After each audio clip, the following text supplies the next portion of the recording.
In the quiet of the forest where shadows weave, a red panda lay still with no breath to breathe. The stars above, they whisper low, the universe watching with love to bestow. From the heavens a light began to glow, a phoenix appeared with a fiery flow. Her wings unfurled in a blaze so bright, a gift of rebirth in the still of the night.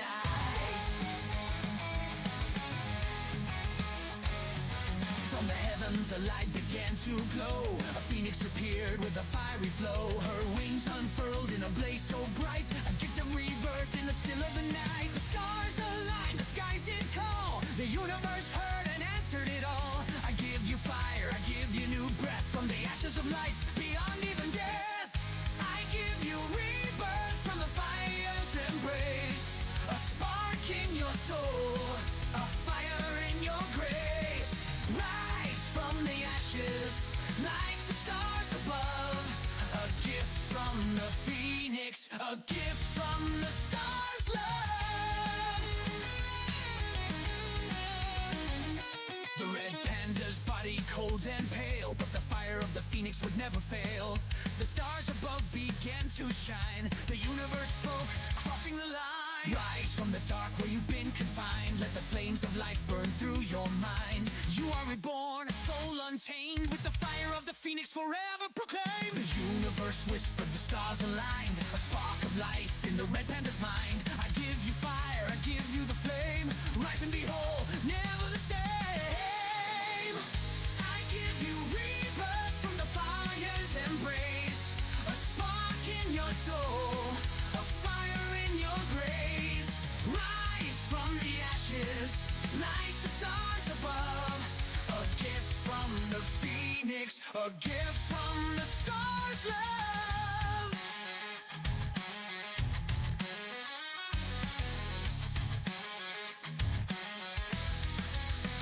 Through the fire, through the glow, the red panda rises, ready to grow. The phoenix beside him, the universe wide, together they soar with the stars as their guide. I give you rebirth from the fire's embrace, a spark in your soul, a fire in your grace. Rise from the ashes, like the stars above, a gift from the phoenix, a gift from the stars' love. Now the red panda dances, a flame in his eyes, a soul reborn reaching for the skies. With the universe blessing and the phoenix's flame, he soars through the stars, never the same.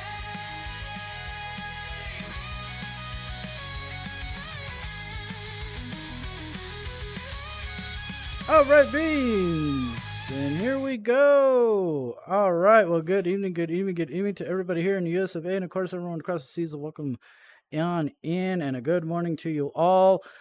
We are here with a collaboration with Snappers, Astro, Raven, Pippin, and a few other guests that are going to be showing up.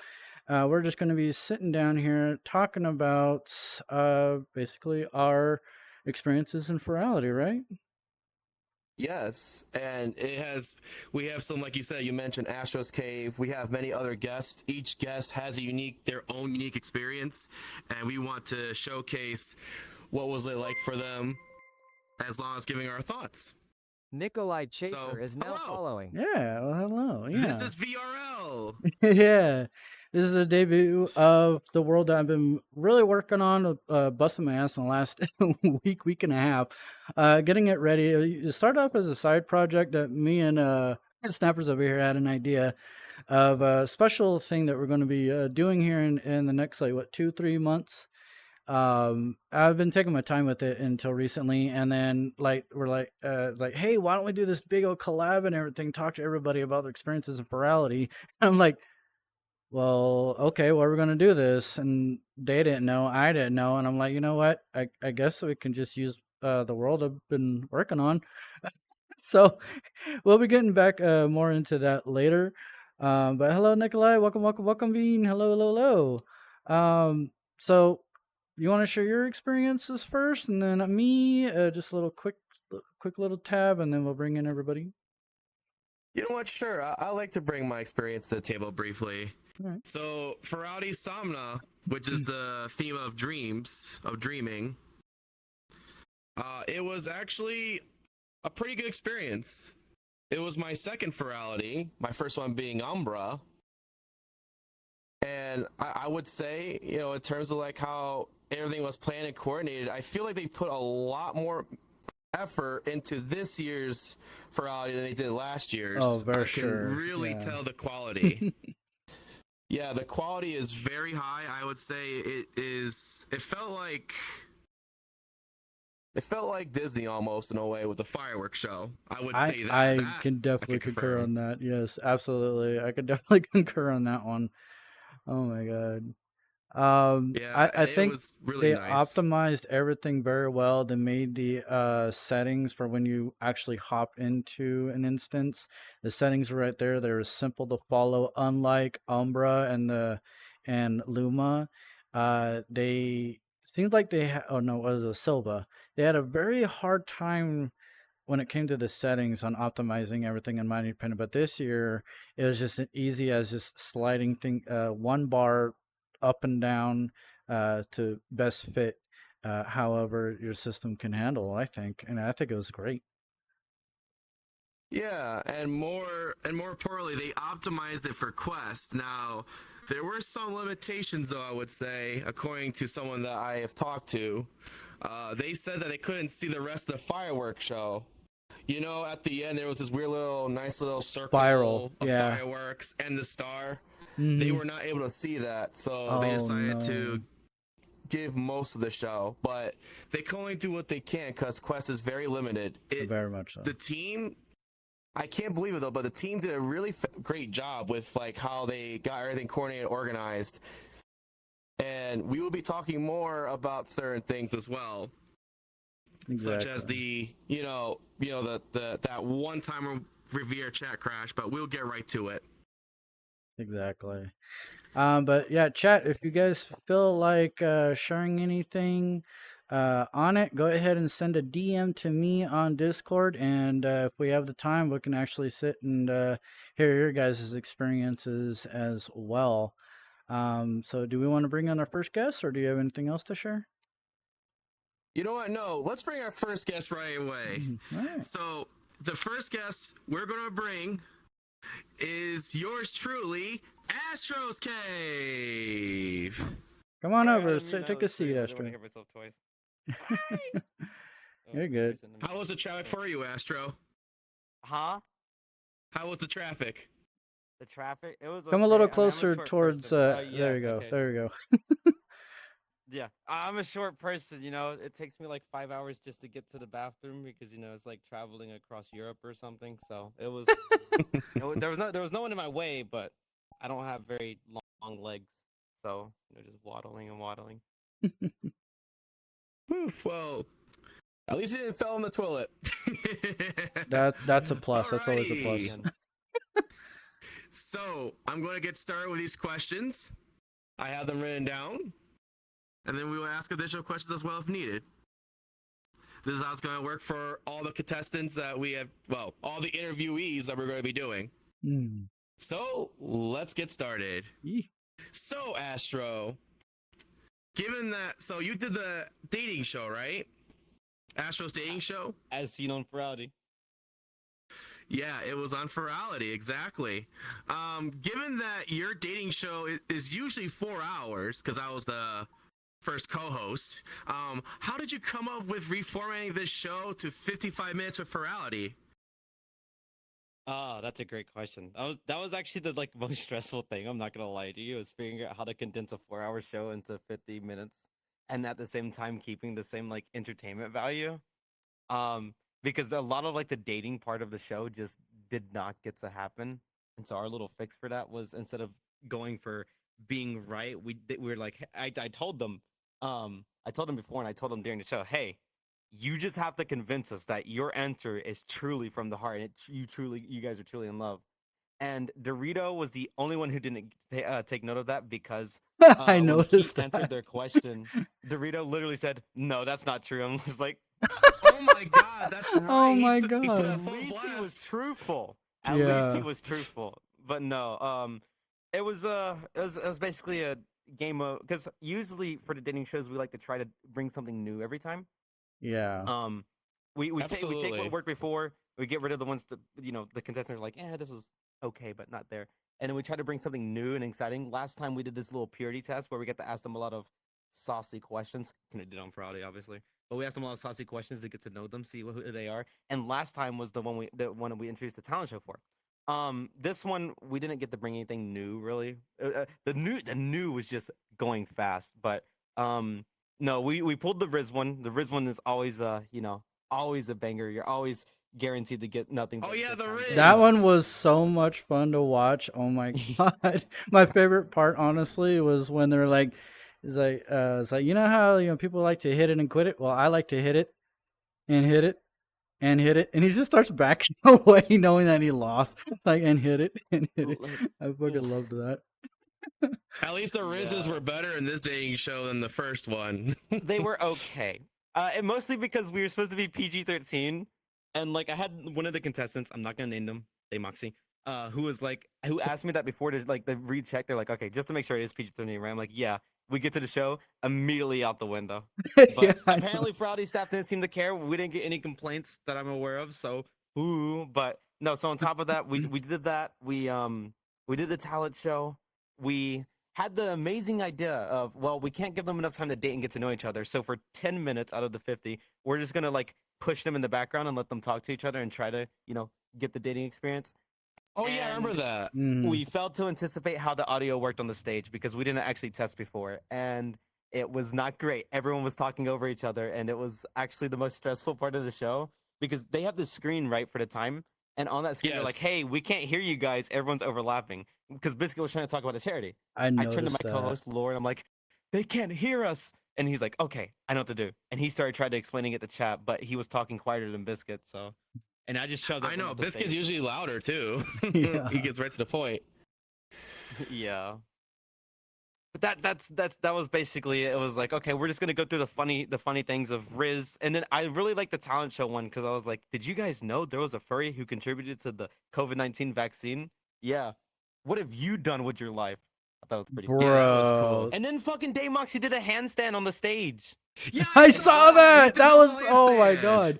Yes, that I'll was be honest amazing. with you. After that, I didn't see how anyone else could like if it was based on talent, they were winning, and they did win. Oh, But yeah. it was no the talent show, the Riz, the silly little questions, and then I made them all do this stupid little dance while I tallied the points. It was all great. It was amazing. But that was basically my mind process for what the fuck I was supposed to do with 50 minutes instead of 3 hours or 4.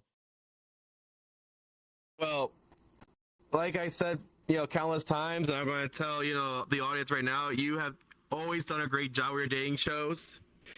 The first one was definitely a learning experience, and you've always improved them every We never time. talk about the first one. We don't talk about that one. 6 fucking hours. Oh man. Oh don't my remind me. god. And people were crashing too. Yes, that I remember. But everything was smooth, and we got everything under control. So yeah. What inspired you to host a dating show, Astro? In general. or Furality? Okay, in general. In general. It was an idea I had towards the end of 2023, like around November. Funny enough, like around the time we met is when I got the idea for the dating show. Like in the back of my head, I was like, it'd be funny. It'd be funny if we like made other like streamers try to date each other and see how well it goes. Because at the time I had been on Whose Fur Is It Anyways by Zaldar87 and Furry Fibbers, which was a show previously run by Violet Ocelot. I believe it's not ran anymore. I could be wrong. I'm probably not wrong. Anyways, no. So like, I don't know. I'm a performer by heart. If anyone looks at me, I will immediately in my back of my head think, all right, how can I make them like laugh or anything? Because it's all about me. No. But for after those experiences of being on those shows, I was like, I kind of would do my own little show. I think I would like to do something funny, something that's not been done. And I don't think like I've seen other shows be like hosted before, or, like over time through other furries, and I've seen like interviews and stuff like this, which is really cool. I'm just not that creative for that. So I was like, what can I do? I started jotting down ideas for the dating show, but I couldn't come up with anything concrete, so I just sat on it for a while, didn't have anything. And this was actually like a couple months after I started streaming, so I didn't know anyone, and I also didn't have any confidence whatsoever. So I wasn't gonna message. I remember anyone. that. Yeah, I because for the remember first- that. when I finally got it on the road, right? When I finally started putting in work, and I had it ready for February of 2024 for our very first dating show, I didn't really pull any contestants. Like I put out a form in my server, and some of my friends applied, so that's how I got them. But every other contestant was pulled through snappers or someone else. I could not like muster the courage to talk to like any other streamers, and it's actually been like my like concurrent thing where like I've messaged more now, but like usually I'll like beg my friends to message them on my behalf because it's too scary. Oh, But I no, get thought that I thought it'd be really It can't be funny. frightening. Yeah. Yeah, I thought it'd be funny. I thought it'd be silly. I thought it'd be like different. And so far it's gotten pretty well, I think. The only issue we typically have is people think it's serious, and so they'll say, "No, I'm not interested. I'm in a relationship." I'm like, "Okay." Yeah, wouldn't you say that this would be more considered of a game show, get it to know each other type of deal, in terms of your dating show, Astro? Huh? What? Oh, Sorry, oh, that I question said confused would me. no, I said so. In terms of the dating show, wouldn't you consider this to be more like in terms of like having to determine like how well you know each other? You talking about the one In a for Furality? sense, for any of them. Mhm. Oh, I know it's a very good question. it's such a great question. I literally can't think of a response, so I'm gonna talk off my ass here. I love I love the dating show experience, and one of the things that like make it like I obviously the Furality one gave me the most anxiety I think I've ever had. I'm not gonna lie to you. Usually every show I get like always have anxiety, like even like a week or so before when like we have it planned out and we know when it's gonna happen and we have everyone like basically confirmed or whatever, or even not confirmed. The anxiety starts right there and it doesn't stop until like I click end stream, or in this case like Furality changed like off of us. Because it's always the thought of, is something gonna go wrong? We won't know. We just have to see as it goes, and we'll take it as it comes. So far, we've had like next to no issues actually throughout like our entirety of doing the dating show. That's cool. But no, definitely for Furality, like the anxiety of everything was the worst. Like because I was like, oh, we're like I slept an hour before that. By the way, I was on Furality for like 15 hours King on the first Nixtos is day, now and I was following. live for 10 Yeah, of it. King Victor, And thank I you only for did, follow. I Thank you, I thank did that you. the dating show on 1 hour of sleep, and most of my friends are like, if you didn't tell me that, I wouldn't have been able to tell. Which is like, okay, cool, awesome. But no, I was so nervous the night before, I could not sleep for the life of me. And then like 30 minutes before we got there, I literally like I just laid on the floor. I laid on the floor, and my friends thought I was getting tired Yeah, and I going to saw bed, that. but I was just laying there, and my mind was racing so badly. Oh wow. We get to the instance, obviously. And a big Oh, reason, wow.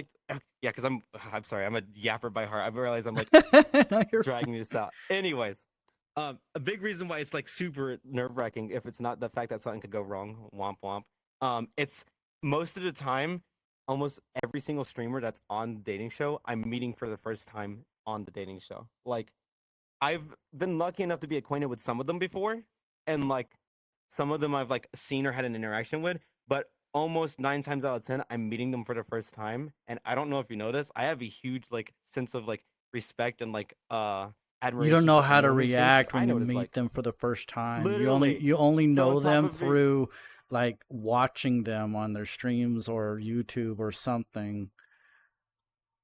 Yeah. Or worst so, case like, scenario, picking them last minute if that's needed. also true. No, Yeah. literally.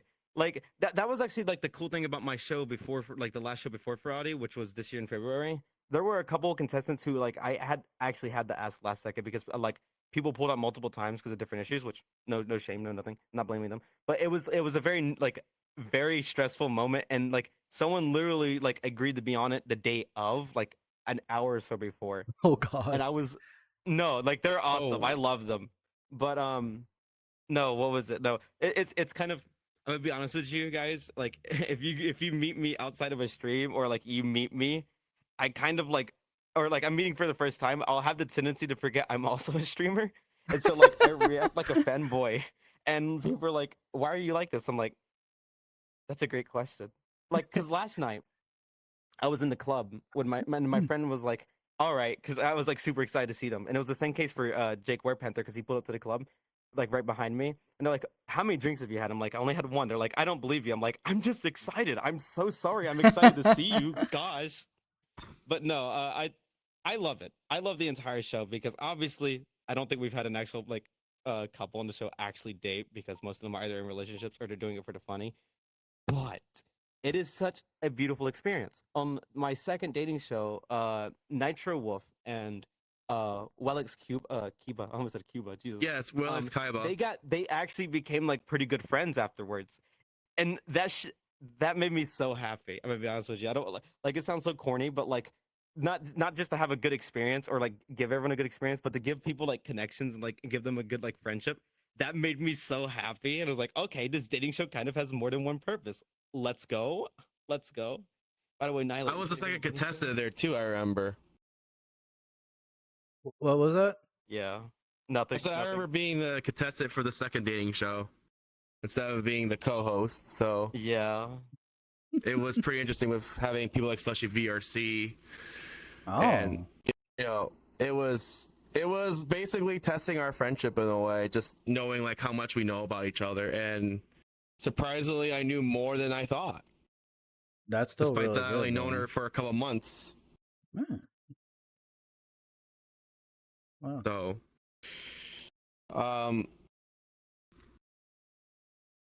sorry, I'm reading over here. So, what were some difficulties you had getting everything together for the show, despite that time frame? Like, what were you able to Honestly, do? I had like no difficulties with the contestants. They were perfect, especially like which is crazy because Dorito and Daymoxie, that was at 5 a.m. for them.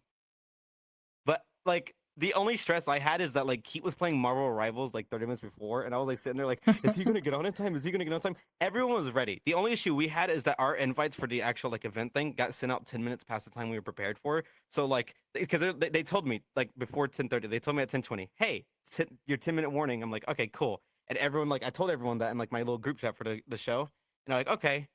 And then 10:40 comes like, no, 10:31 came around. And I'm like, where are the fucking invites? What the fuck? But I kept it to myself. I was chill.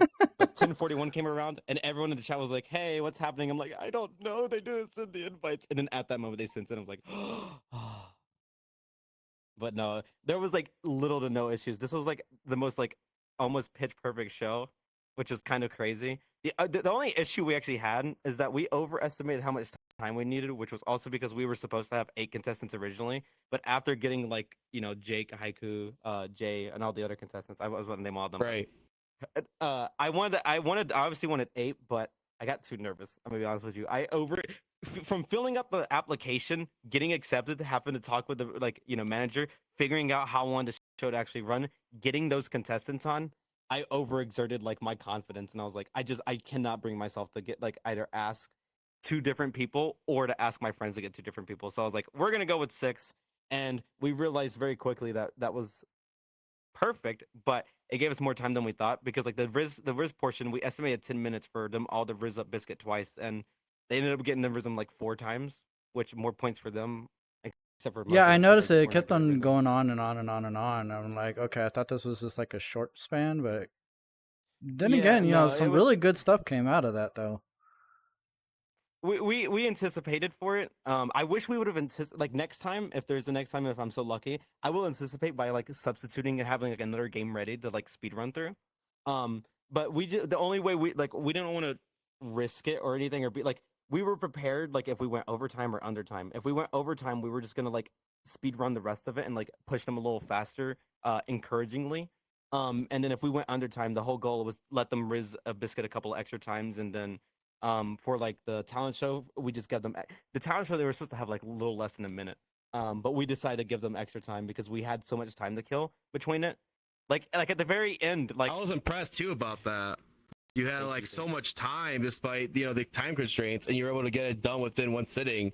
Usually, again, your dating shows typically last between 4 to 6 hours, but that's because you have more contestants. But because you have less contestants, you basically were able to get through everything with spare time. You had some spare time too, which was I was impressed. I wasn't expecting that. Honestly, we had so much spare time that like stuff I was supposed to say towards the end, I said in the middle, Like I did my shout out to my friends or whatever, like in the middle of the show instead of at the end. And when I got to the end, I was like, "Fuck, what am I supposed to say now?" So I just started like yapping about charity, and then I was like, "Oh, perfect opportunity. Are there any streamers out there, and you want to be on the dating show, or you watch streamers and you want to suggest in their chats next time they're live to join it?" I thought that like that was my golden opportunity. I also did something a little funny where I did that for a second, but yeah. Oh, that's No, right, the flag. no, I almost was forgot super about scared that. about that because I got in trouble in the first 2 hours of Furality in like one of the meetup worlds because I would walk up to people and because I was running on 1 hour of sleep, I was delirious. And so I'd walk up to people, like talk to Yep. them, and then I'd pull that flag on and be like, "So what's your opinion on Israel and what's going on right now?" Oh, for fuck's And sake. one of the staff members was like, Oh no. one of the staff members was like, "Hey, let's not ask that question." And I was like, Oh "Okay." no. And I was just super scared. I genuinely thought I was gonna get like beaten and thrown to the side of the road for doing that on the stage. But looking back on it, I only did it for 3 seconds because I was like so anxious I didn't realize. But no, the ending was beautiful. I can't believe we did it on time. That actually threw me off so like much. Looking at the timer, there was never a stress in my head about being on time because as the things went on, I just kept looking at the time. I'm like, wow, that's more time than I expected. Like literally at the end, at the very final 2 minutes, I just let everyone start yelling over each other again because I had run out of talking points. Yeah. Yeah, Actually, you had somebody extra time from to spare. somebody from chat says it was fun just listening to how everyone was trying to riz Biscuit, especially the fall from heaven, then the callback. Yeah, that was Oh pretty my- good. Biscuit is amazing. So Biscuit is our loser, like our designated loser because he's been on every show and he's lost. But this time when I asked him, he was like, "I can't be a contestant." And I'm like, "Why not? Has the losing got to you?" It was because it was a PG-13 humor type, and he can't go down to that level. Like he's too out there. It's like, okay, And surprisingly, you did fine. though. That was impressive. Thank you. That was the hardest thing, and I definitely thing countered it the by only thing I would cursing say- more than I was supposed to. The only thing I would say is you did mess. You were fine the first one. You said fluff, but then after that, you said fluff a few times. I was like, oh my god. They told us that last second. They told us the PG-13 ahead of time, right? Like I asked about that. I asked everything I Yes. need to know. Like, hey, what do we need to expect? Like, I know typically this isn't really an 18 plus stream. So what do you want us to work around? They told us all that. We get to the event. We're like 10 minutes before. My amazing stage manager Corbin walks up to me. He's like, by the way, try not to curse. Why are you telling me this now? Cursing's like in my every sentence I use. Right. Oh god, I always end up slipping up. I either say shit or fuck or sometimes like that, but I always try to fix it myself. Like in the middle of, I know I'm going to end up cursing about this. I said like, well, what the fluff or what the flip, that kind of shit. It's really Literally. hard, especially like if Oh, you're you just so said in the shit. zone. Yeah, the F word is a little easier to get away because you can easily improvise it, but the other words, yeah, no, that's tough. Especially with the Wait, fire wait, truck. This just reminded me 1 second. Let me check something before I say it, because I might have a golden opportunity to shamelessly plug real quick. Give me 1 second. Not like actually Alright. plug. Don't worry. But trust me. Wait. Why am I scrolling manually? If I can just jump to the date. Okay. Allegedly, is it gonna work? Oh my god, it still works. So, if you actually attended panels or performances, including yours show, Truly, the dating show, if you go back to the schedule, even right now, you jump to the date and you click on the panel and you go to the page of it, you can give it a like or a dislike. So, if you really like my performance, please go give it a like because maybe they'll let us go next year. Anyways, Oh, geez.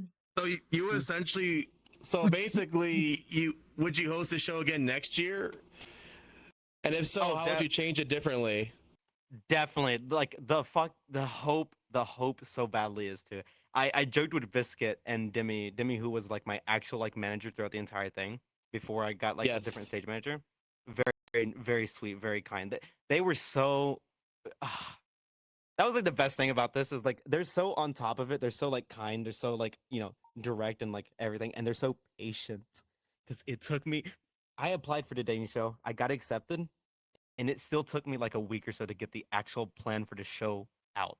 I gave them an outline because I know how it typically goes. but I didn't know how I wanted it to actually run through or like how to explain it to them. We're like, okay, well, let's get that to us as soon as possible. I'm like, okay. And it took like a week or so, but I got it to them, and no, obviously the hope is to do it again next year. It was so fun, and I'm not gonna lie to you, the amount of like support I got from my friends was a little very awesome and kind of overwhelming. Like immediately after the show, because I hadn't obviously a Google Doc in front of me for the entirety of it, and that was it. Like to read like the things, and either I could see the Twitch chat that they have for you, which some of my friends were there as well. But after the show was over and we were stuck in the instance for a little bit, because that typically happens after opening ceremonies and everything. And we saw what would happen with, you know, community showcase. But I had like 20 fucking DMs from friends individually, like telling me you did such a great job and everything. And Yeah, I have to obviously not say, to toot my own you I horn, I agree. did okay, definitely but killed it. You did such a wonderful job on that. Yeah, not so only you that, did a but like fantastic job too, because the again, you put in a lot of time and effort into this dating show. Even the first one you weren't so sure about, but ever since after the first dating show, you have gotten better and better with putting in the stuff together with contestants and everything. I mean, Astro, you're great. Don't ever give up the show. Yeah, I If, mean, if someone honestly, is putting you down, you let us know. your energy throughout that entire segment really kept a lot of interest, especially from me. If it was just like a singular thing and like there was like no energy, you guys were just following it line by line. There was no extra antics, there was no extra stuff, especially from the host. The host has to have and bring in the energy, keep the focus on it, and you did a bang up job on that. thank you. Yeah, I agree 100%. Jimmy Again, told me like the same thing, that I was able to like to keep the energy like fucking insane like throughout the entire thing. And as much as I like obviously can do that, like on the stress of like being in like the spotlight or like on the cameras, like, oh, you're on stage, you have to do it now, it doesn't matter, like, stress about it later. And like obviously doing the dating shows before obviously gave me like more preparation for this. I'd rather just choose to like give like the actual like credit to me, my contestants, like every like single one of them, my Biscuit, obviously the Riz judge, and like my co-host. And then obviously I had a few who were actually there in the instance, even though I wasn't supposed to. I lied and told Furality, I was like, we need backups just in case someone crashes. And technically it wasn't a lie because Jake crashed at the very end for a second. But I ended up Oh, pulling jeez. Snappers, Karu and Mars, and then I had Keith's boyfriend there. No, honestly, and I would me. have been able to get through that if it wasn't for like my community or like the contestants even agreeing to be on it, because as much as they were excited to be there, which still like throws me off, because every time like contestants are like, "Thank you for inviting me," I'm like, "What are you thanking me for? You chose to be here. I am forever in your debt, man." No, literally, if it like most of that goes towards them, just because if it wasn't for them, I would not have had that energy or the excitement for it. So, and then like you said, I think that's like why like I want to try again next year, is because there aren't enough game shows on Friday, which is okay, that's fine. Everyone has their taste. But like, because panels, I went to panels and I noticed that the TikTok brain is probably getting to me more because I was not able to pay Right. attention a lot this time. I like lost track 5 to 10 minutes in and just started talking to my friends and like half the panels I went to see. Um, but like for the performances, oh, the like the musicians, beautiful. But no, I think that's why like the dating show or like any other kind of show has like a unique opportunity that like actually excite people or like make people like actually engage in like, there's more to do than just meetups in the club, because if you have something like that that's like chaotic and all over the place, it's like very like fun to follow.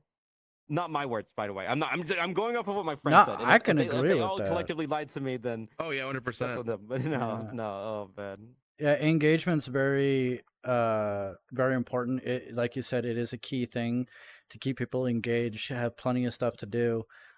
Which made this virality, I think, wonderful because they had so much to do, like in a good time lapse. Some of the scheduling is a little fucked up in my opinion, but at the same time, there was always something to do, always something to interact with in this year.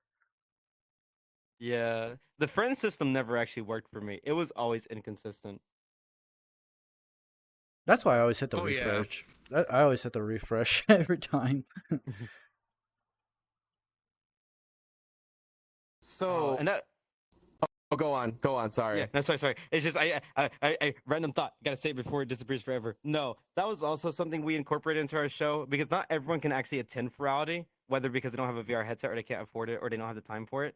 But some, most people like who are very awesome, still like will like even like in the middle of work and like at least speaking from my experience from my community, they'll still pull up like Twitch streams or whatever, like the support or whatever. So when it came to like obviously it being streamed on Furality, I was like, okay, we're not leaving them out. And like, so our goal was obviously to give the contestants time to get to know each other by like putting them in the background and end up shoving them on stage.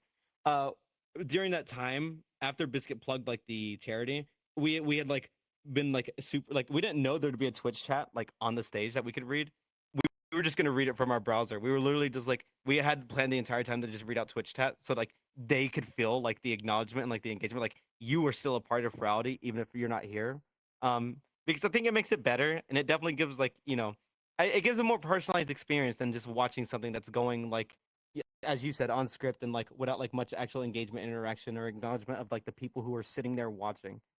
So that was super. That was a super like special part to me, just being able to read Twitch chat and see like people I didn't know like cheering on him, like, oh, this is awesome. I'm like, oh my god, it was great. Mm-hmm. Now the show did get, when it was streamed live, it did get over 1,000 views. So that's. Oh, don't tell me about that. Don't. Dude, literally, right before we That's go live, to like 60 or 70, but my fucking stage manager walks up to me, Corbin, you beautiful bastard. He walks up to me and he's like, "No pressure or anything, but 1,000 people are watching." Why would you tell me this? no pressure, especially after opening ceremonies, right? Right. Dude, that was the biggest fear. Would we be good enough to be right after opening ceremonies? I think we managed pretty well, but I was definitely afraid of that. I think we got enough time for like one or two more questions. Yes, we do. So we're going to go back a little bit. When it came to completing the application to do this event, how did Furality reach out to you? Did they have like any additional questions about the schematics and like how it was going to work out? Yes, because we're not a regular event. If you guys haven't applied to Furality, like to actually host an event on it, they give you two options: panel or performance, which is like for singers. I am neither of those. Neither of those matched my thing, and I was like, I don't know. Biscuit was like, just go with performance. I'm like, okay. They put panel, so fuck. But no, it's a very straightforward thing because typically they're like, they don't expect shows. That was the big like thing for them, that like even if they didn't accept me, they probably want to reach out to figure out what the fuck I was saying to them, because it's framed very much either for a panel or performance. It's very clear that they're not accustomed to like these kind of events, and I hope that changes, because like I think like the bigger variety for that gives such a more beautiful like experience and like more of a like fun time overall. But no, after like shortly after the I submitted my application, I was like immediately followed up by Demi. The time frame was crazy because I was like, okay, you guys are actually on it, because I submitted last day. I submitted the last day because I was super anxious and I was like, do I want to? Do I want to? Do I want to? And I was like, fuck it, we ball. Why not, man? Why not? I'd already gotten like a couple of encouragement from like my friends. I was like, I'm just gonna throw it. Worst they can say is no. Womp womp. If they say no, I just do the dating show after Furality, and I still get my dating show. Ooh, look at that. They meant they. Oh, sorry. Nerves. They messaged me. They asked me like, okay, this is cool. Could you actually describe how this works? And so I had to sit there and be like, okay, so because I included the VOD from the previous dating show. Yes. Because that one went so well. I was like, okay, this will clearly like give them a good frame. It didn't give them too much of a frame because they're like, so very nice video, by the way. How would you do that in 40 minutes? I'm like, so this is the fun part. We're deciding that right now too. And I had because I wasn't ready. I didn't know they were gonna like get back to me so quickly. Like I filled it out like shortly right before we are going to FWA, and I'm like, oh, you already want to know. I should have thought about this before. Big L on my part. I had meant to plan it like ahead of time, even if I didn't get accepted, just so I could like know right from the start. I did not. So when they asked me, I was like, oh, okay. I had to sit there and like I spent like an hour or so trying to like think of like, okay, what's the best rough draft I can give them? And so I did with the Riz. I think I did the talent show. I did like a couple like the little dating things or whatever. I was like, this is kind of how we'd work. And there was like a couple of questions back to back for a bit, and then like I think a week or so later, I got the like email saying it was accepted, and I learned something after like the dating show, which is I didn't actually ever tell anyone that I got accepted. I when I was streaming one day, I flashed it on screen as a joke, like, oh yeah, this exists, by the way, because I don't like basking in things, or I can't handle compliments. I can't handle positive affirmations or affection very well. So when people like are like, I'm proud of you, I'm like, oh, okay, thank you. I break down like an egg. I fold so quickly. And so I didn't really ever like specifically make an announcement or anything. Even when like apparently we were, because we knew the entire schedule ahead of time. Not trying to brag, because obviously we had to like know if our times worked. But we weren't allowed to talk about it, so I had to just like sit on the fact that I'm at their opening ceremonies for like a week. That's amazing. And like bro. as we like, it was a day or so before like Furality was about to start. I'm like, I should probably make a tweet or something. I should probably actually spread that this is happening. And so I did. Yeah, And of then course. like there were people, like some of my friends who were like, I didn't even know you're having dating show. I'm like, yeah, that was totally intentional, and not because I have poor advertising and marketing. But you know what? You That goes to advertise and you're. Go ahead. Go ahead. sorry.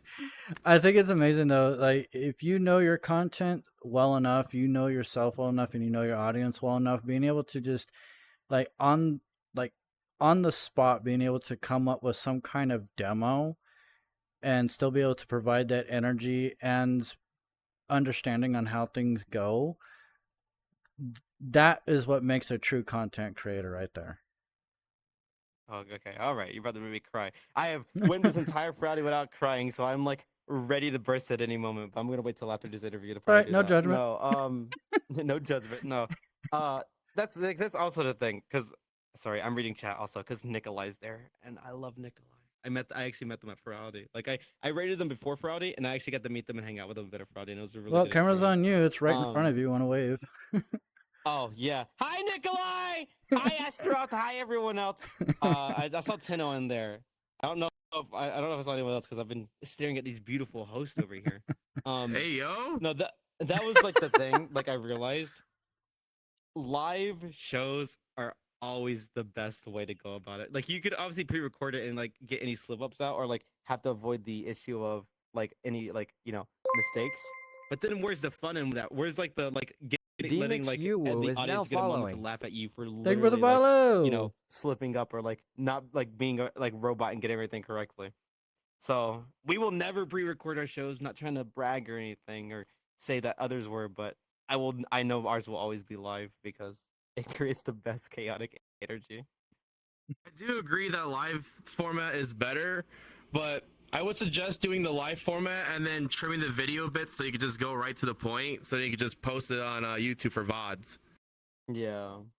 True. Because Yeah. there was some air, but in here, surprisingly, there was no fluff, nothing like that. You guys had a little fluff because you were so quick, but still. It's definitely it will definitely hopefully reflect on future shows what I've learned personally. I'm pretty sure I'm almost certain I might actually make Lore my full-time co-host because he kind of liked the idea and he was like, hey, if you're not opposed to this, I'm like, we work well together, and he gave I don't know if y'all saw it. There was 2 props that we actually brought on the stage ourselves, which was the Riz booth and the bed in the background.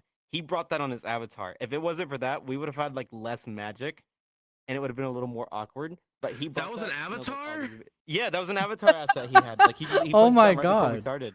No, it was done so last minute. We were testing it, and like the opening ceremony world, like right before, we were like beside our friends or whatever, and he just pulls it out, and like we're like working through it, like while everyone else is just like idly around. It was beautiful, but no, my hope after this show is that we are going to be very more quick and on top of it, because as like stressful as it is to be like very quick and fast, it was also very funny and chaotic. So now imagine that where we don't have to be PG-13. My question though is that when it comes to like game shows and everything, what do you think would be a more proper format? Having it live or having it pre-recorded? Because people are kind of fixated on when it comes to YouTube, a lot of them are all pre-recorded, and so they kind of have like an expectation that there's not going to be any fuck ups, there's not going to be any bloopers, there's not going to be any problematics, but if you have it live, some people think it's better that way. It brings more flavor, more funniness and more, activity when it comes to having that game show. Well, I'm biased because I did mine live. One second, I'm collecting points on your channel.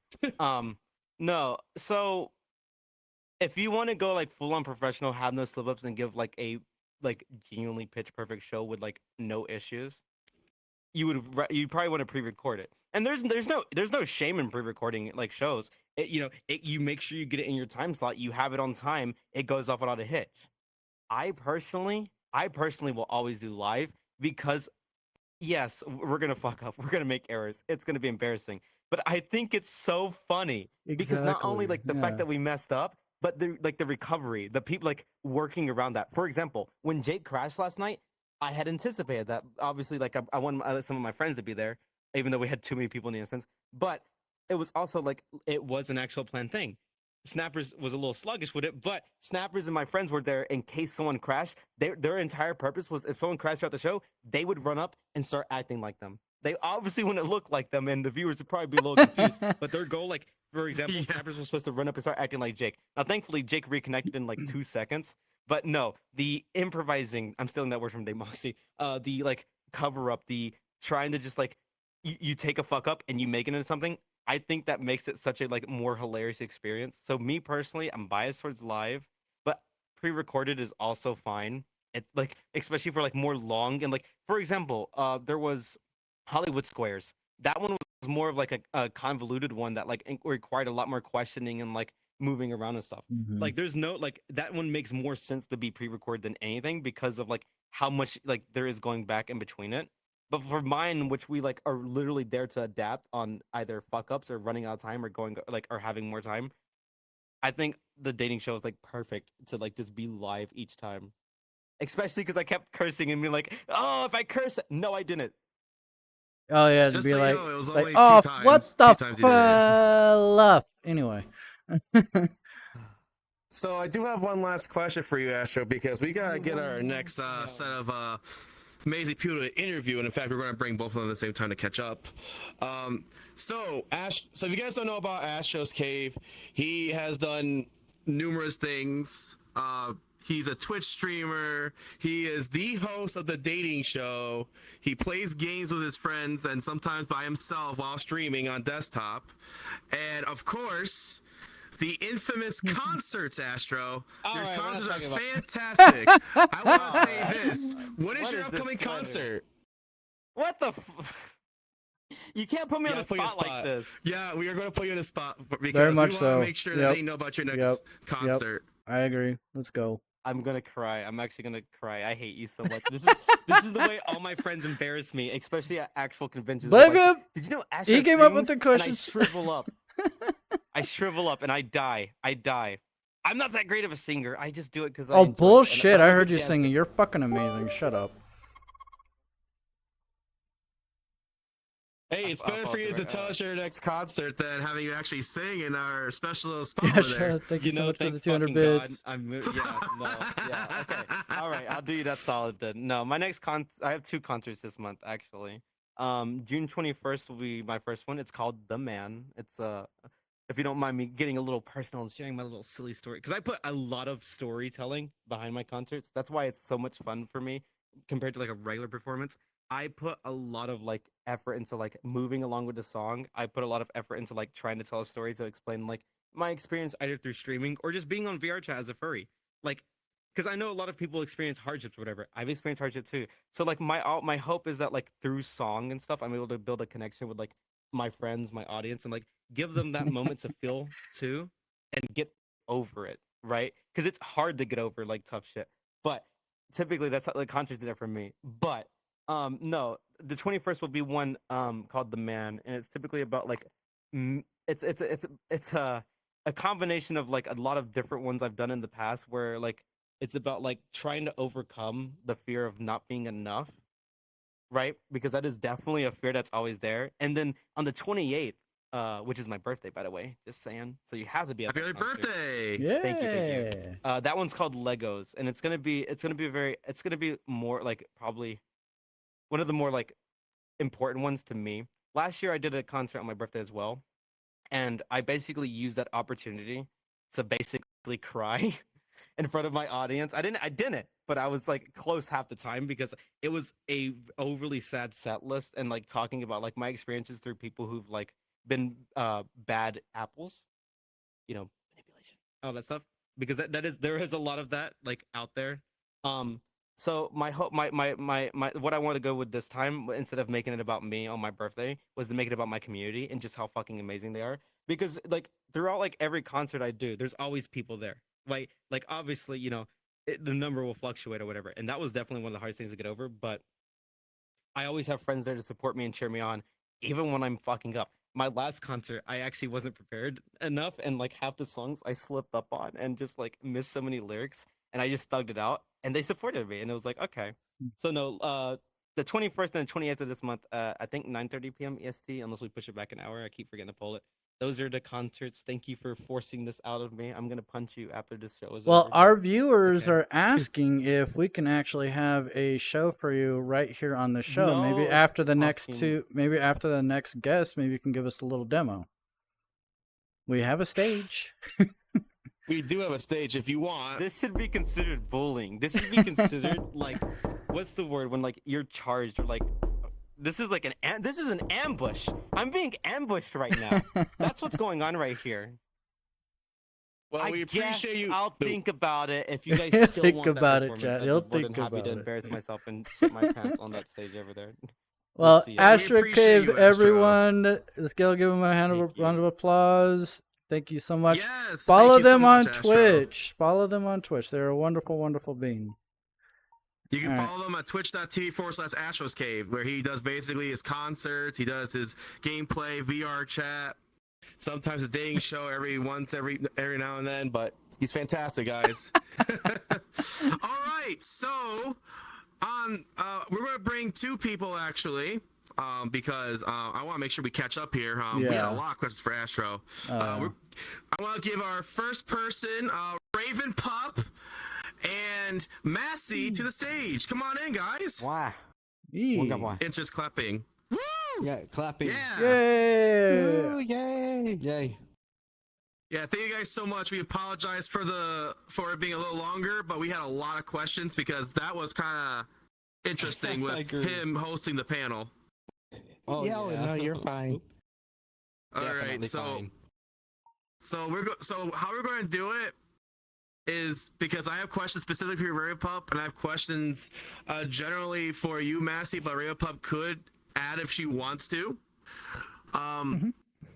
But I want to make sure, because I know you, RavenPup, you were basically streaming Furality a lot, and I mean a lot. I don't know how you're able to do that, because last year I was streaming Furality like crazy, and I got burnt out after the second day. Oh my No. god, same. Yeah, like I would be so You streamed burnt the out entire after the thing, I first believe. hour, and then like I try to No, push on. My god. So, actually, I didn't stream the whole thing. And the reason why is actually on Saturday, I had Pride in my city. So, I was out in the real world, out doing Pride. And then by the time I got back on Saturday, VRChat had their outage. Yeah, And that so- was terrible. Yeah. So really the only time I got to stream was from 6 p.m. on Thursday all the way through a little bit after 10 p.m. on Friday. So like a 28-hour stream. Yeah, you did a lot. But- That was a lot of time, Raven. I mean, kudos to you for doing that, but just please remember to take self-care and breaks, because Oh, you yeah. were very exhausted, I remember.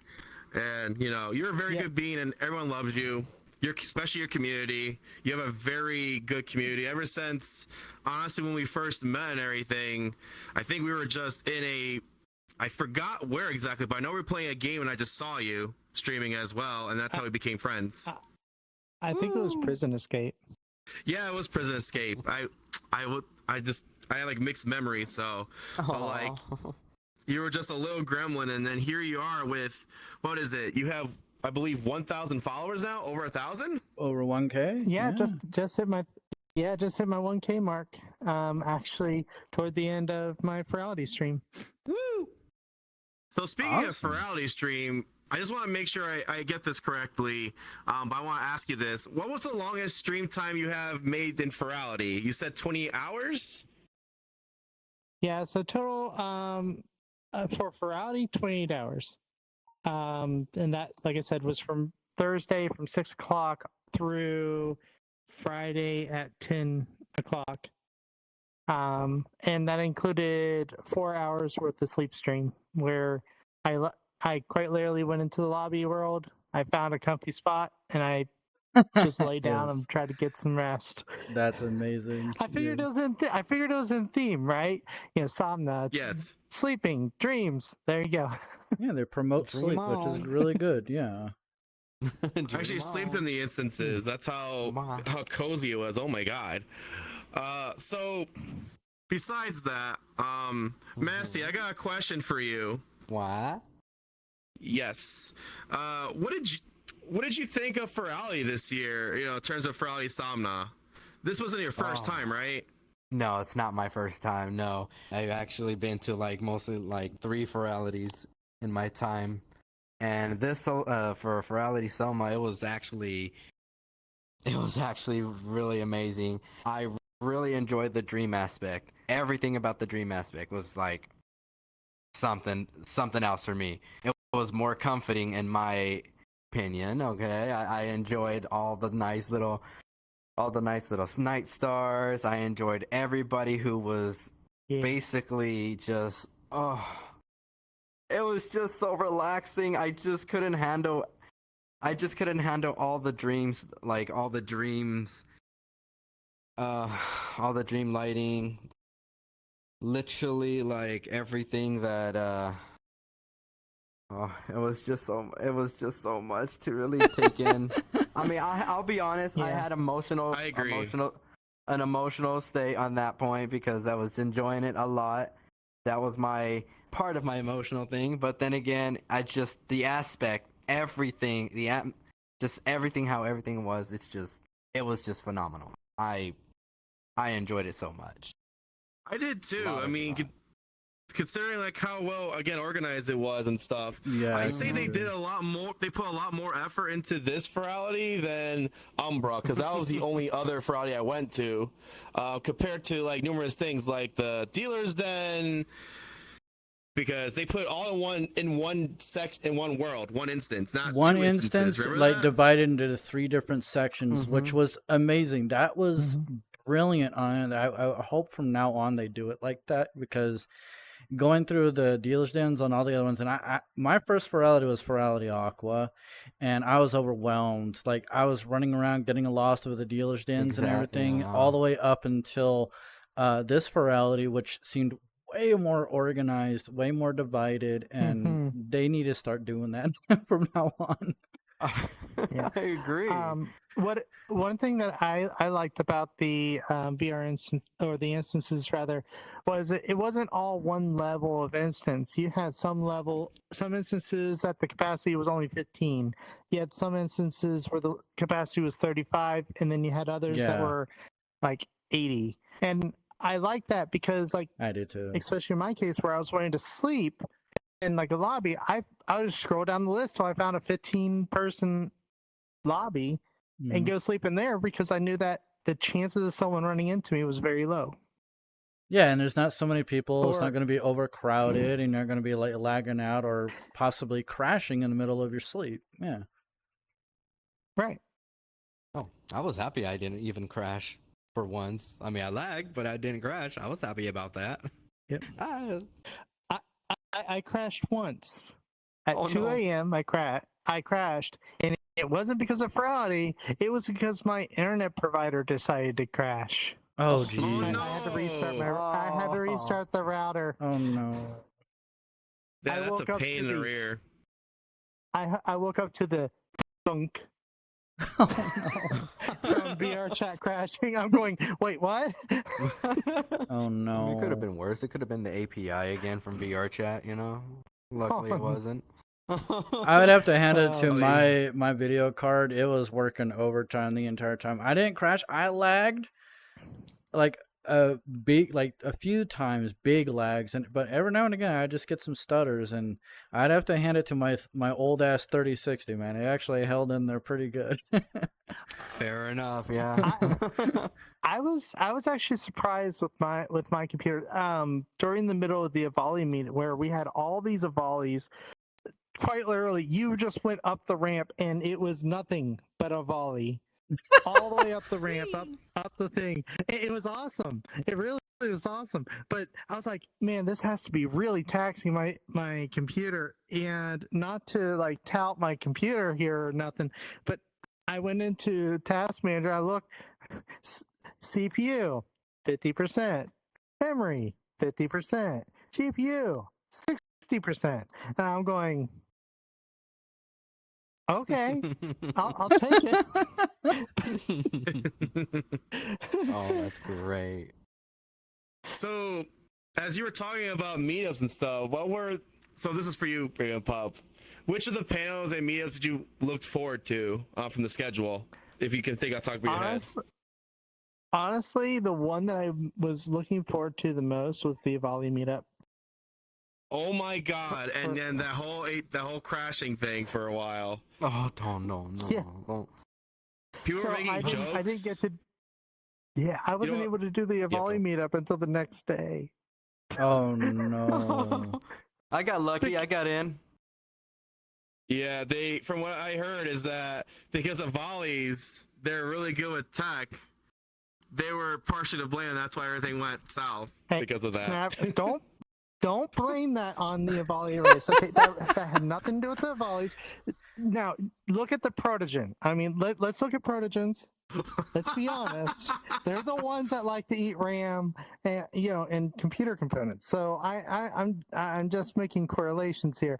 They were having a technical difficulty, and there was Protogens around. So I'm sorry, Protogens. So you're not going to blame the fact that all your volleys are on one little segment, and all that radiation just spewing out of all y'all didn't cause the whole situation?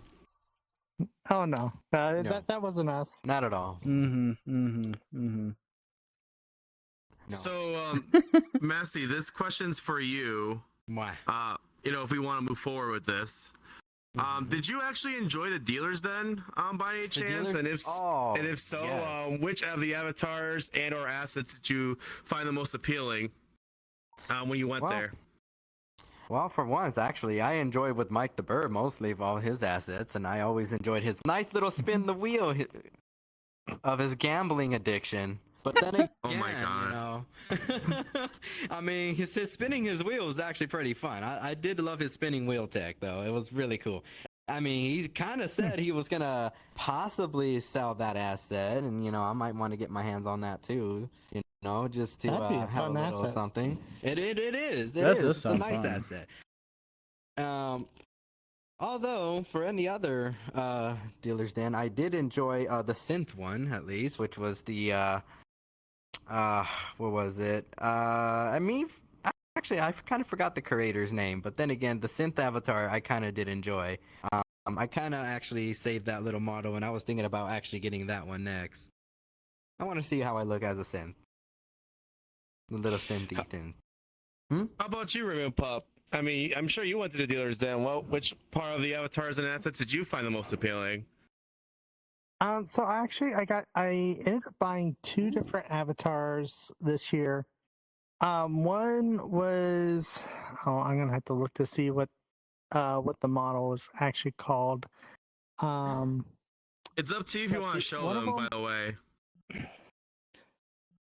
I don't know if I actually have it anymore. But that's okay. But one was a fluffy dragon. Oh, the fluffy dragon? Yeah, and then the other one was the Jinxie pup, which at the risk of crashing Massy here. I'm sorry, Massy. Hopefully they don't. No, I'm good. Oh, yeah, I've seen that. Yeah, the Jinxie pup. I'm big. Hi.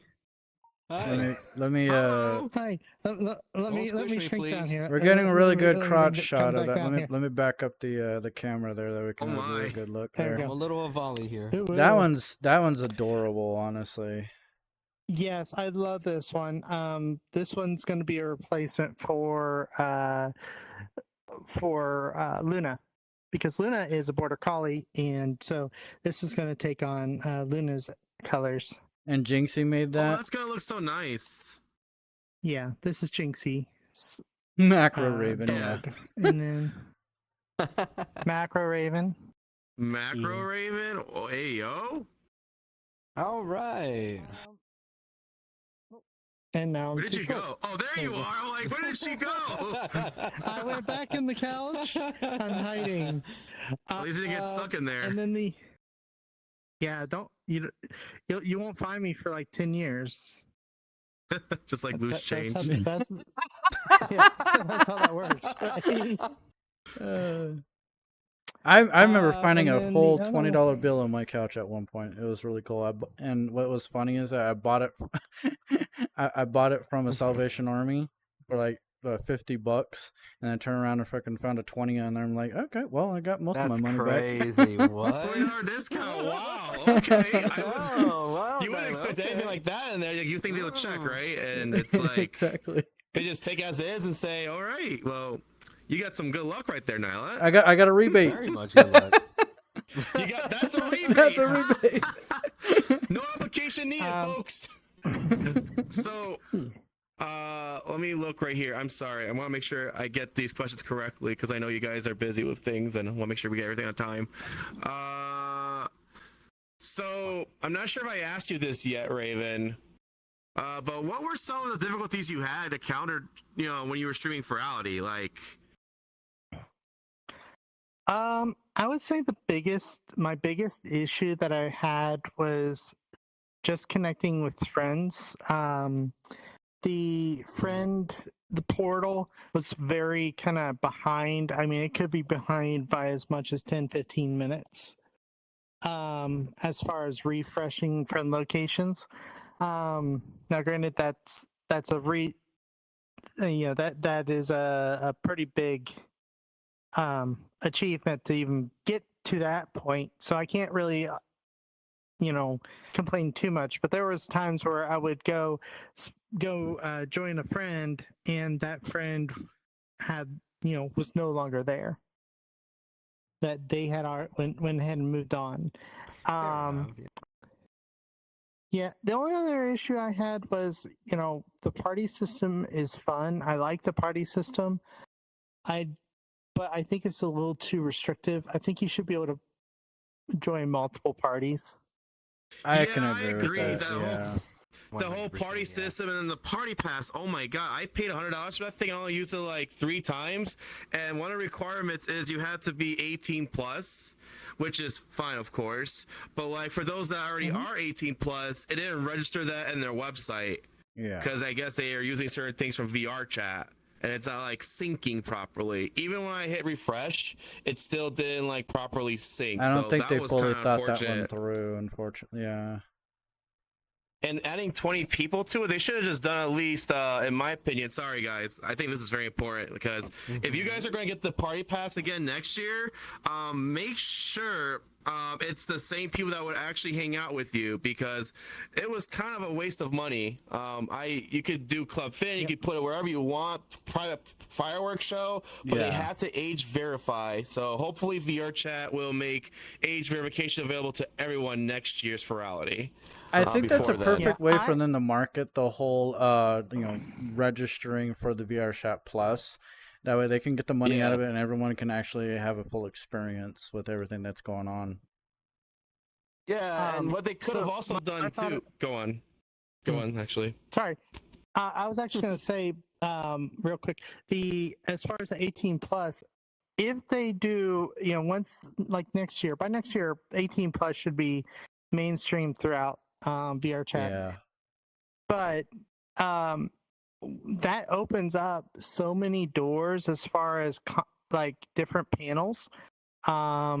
Because as much as we'd like to say that nothing sus happens in VRChat, such things happen in VR chat, and just Barf. like the real conventions, it would enable them to have panels that were only meant for those that are over the age of 18.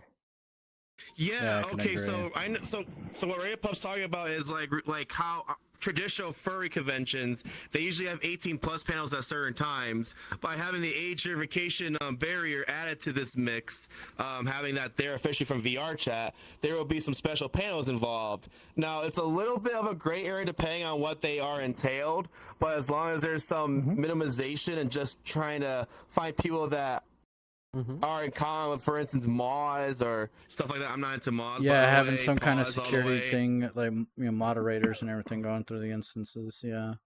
So things don't get a look little at bit me. too rowdy than necessary. So, but I do agree that I think next year's Furality, I'm sure they're going to do something about that. Hopefully, if not, we will make sure to suggest that, because that's actually a great idea, and you brought that point across, Raven. So I thank you for that.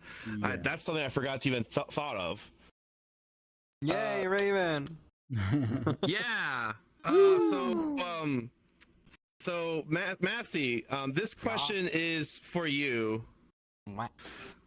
I don't know if I asked this, but I'm like this. I'm gonna be honest. I'm being ADHD, and I'm going like I have like a list of stuff to ask questions, chat, and I'm going like 1, 3, 2, 4, 1, 8, 6, 5. Like I don't know what I'm doing, but it's because we're covering like most of the stuff, the questions they're answering, and I don't want to be too repetitive.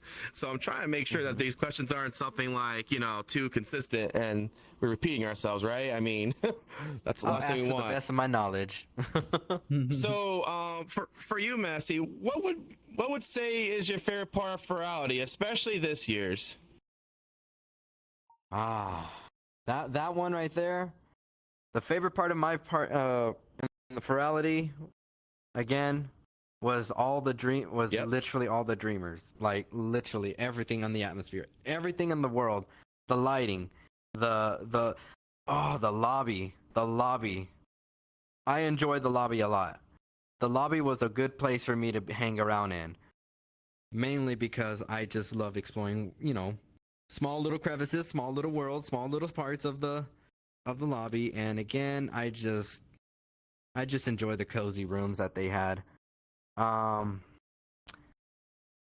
do that, it's just the lobby was mainly my favorite spot to be at. It was just the lobby. I did enjoy the other meetups. I did enjoy other spots of like the dealer's den. I did enjoy mostly everything that they had. But then again, the lobby, I can't let go of the lobby. I love the lobby.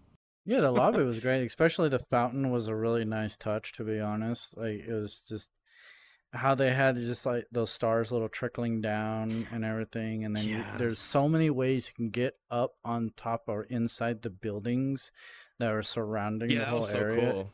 It was really, really, really well thought of. Yeah. I actually didn't even go on top of the building. I don't think I went up there yet. No, I didn't do anything. Yeah, it's how I went at the fireworks show. I realized that I should have went to the lobby first because they introduce you. The lobby is like the first place you go to. They introduce you to everything. Like you open the door and stuff, and then you sleep in bed. I was like, wait a minute, I'm going backwards? What? I know. I couldn't even access the lobby in the beginning. Like that was the lobby was the last place in Furality I actually visited. Same here. I went there the last day. I was like, okay, let me see what the lobby's about. I'm like, wait a minute, what the heck? Couldn't even get in. Like this is the first thing I've seen. Oh my god. Did you guys were able to access the lobby the first day by any chance? Any of you? RavenPup, I'll let you go first. So I mean, yes, mainly because the lobby's where I went to go sleep. So I got to experience that introduction, but yeah, I almost feel like it would. I don't know. I like the intro, but yes, I did get to experience the lobby, especially the first day. I found myself a little nest up on top of one of the roofs that apparently was only PC only. Like Yeah. the ribbon. Oh to my get up, yeah. it was only PC only because I had some questies trying to follow me, trying to get up to the roof to hang out with me, Oh, and they no. couldn't They kept go up the teleporting. ribbon. They kept falling back down. Yeah, I had a couple And people that were the teleporting same away. That was way. an issue with the lobby. Yeah. That was a big issue with the lobby with questies. They kept getting teleported back a lot. It was a small Ugh. little issue going on. It really I'm sucked sure for them. Yeah.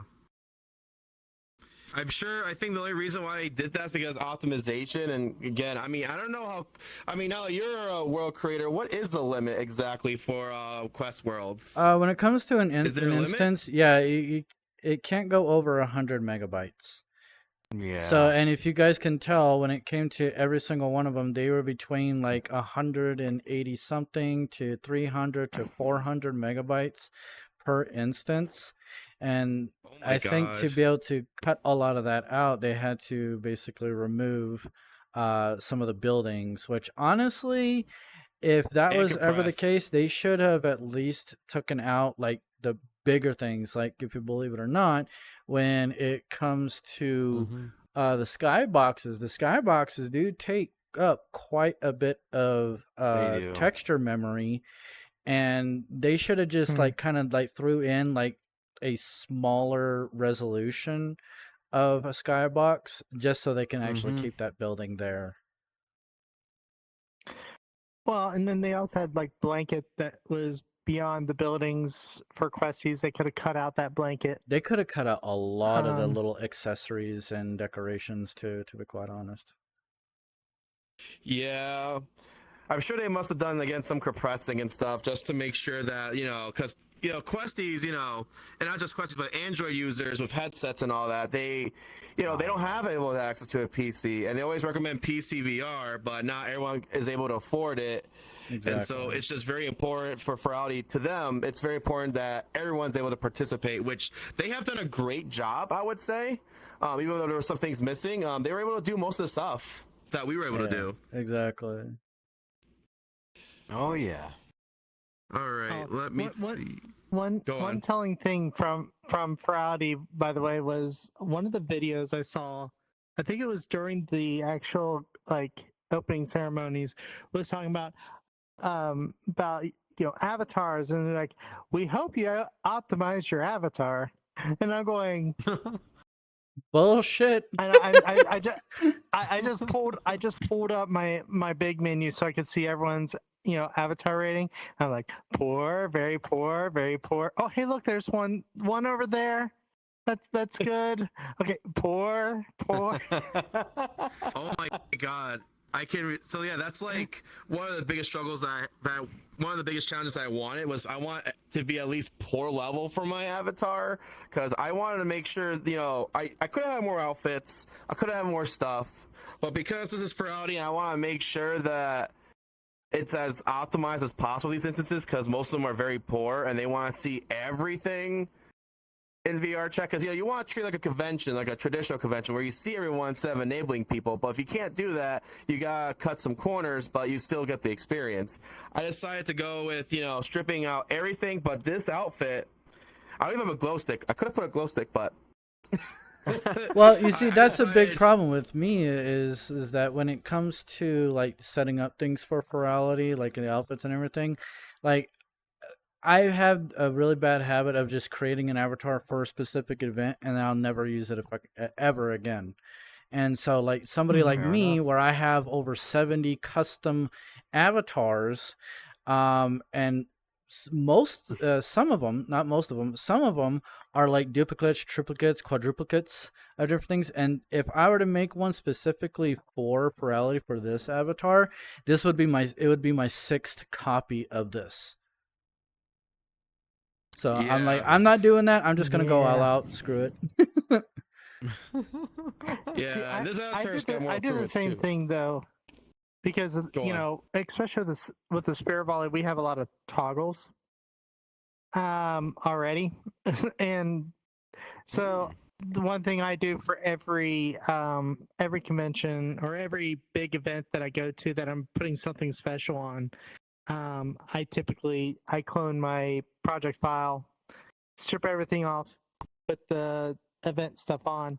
But this time I decided to go from scratch, and it was obvious because I was noticing in the other area, like my crest feathers would go dark and then come light depending on how I turned my head, and same thing with my bag and my badge, and I'm going, oh well, I don't have those linked to my hips, do I? Yeah, someone in chat, Catpeg actually mentions this. Make your abbeys good, but here, have all these shiny, nifty accessories and particles and stuff to snap onto your avatar. So they're kind of contradicting themselves, I guess, for sure. Sounds like it. Yep. Oh yeah. Okay. So I mean, you guys were mostly attended the closing ceremony. Within this closing ceremony, how do we all feel when we saw that Biscuit was bawling his eyes out right after he Oh announced the my massive total God. of $97,015 plus dollars after the whole little Well, video thing? That honestly was raw emotion and Yep. just amazement and I'm just happy. happy. I'm just Yeah. amused and happy. I'm very happy that everybody took the time just to help contribute, and Yep. it made and me I think emotional. actually, yeah, It I made think me they actually emotional. topped over 107.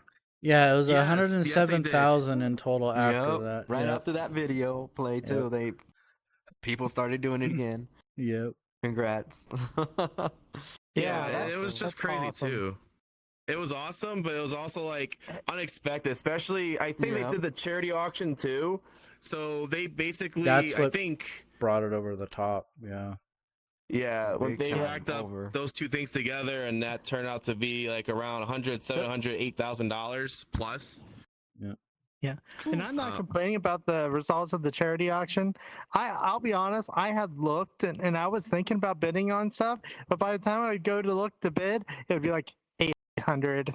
No. I'm going, I don't Yeah, have they're- that in my bank account. They were going in thousands. Oh my! But it went to a good cause regardless. But Yeah, exactly. Yeah. I would say compared to like actual, digital conventions, actual conventions, they don't go that high for No. stuff like that. Mm. But still, it was awesome. I think it was pretty cool. I don't know if they done this last year, the charity auction. They I did. cannot confirm. They just didn't did? get. Okay. They just Yeah, they did did. not make as much as last time. I think last year, I think Umbra, I think they got up to like, what was it, $30,000 or $40,000, which is still great. Which was still amazing Yeah, it's that still they made it great. that It far. is. But I think everybody just got so impressed with this year's, and especially we beat the margin from last year, which over 21,000 people showed up, but this year it was over 26,000,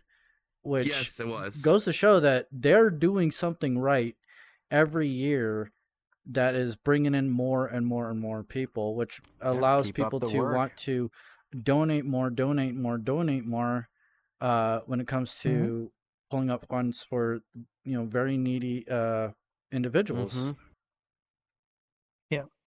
Well, and I had someone that was like, I remember, and not to like to the hey, I gave money. No, that's not what this is.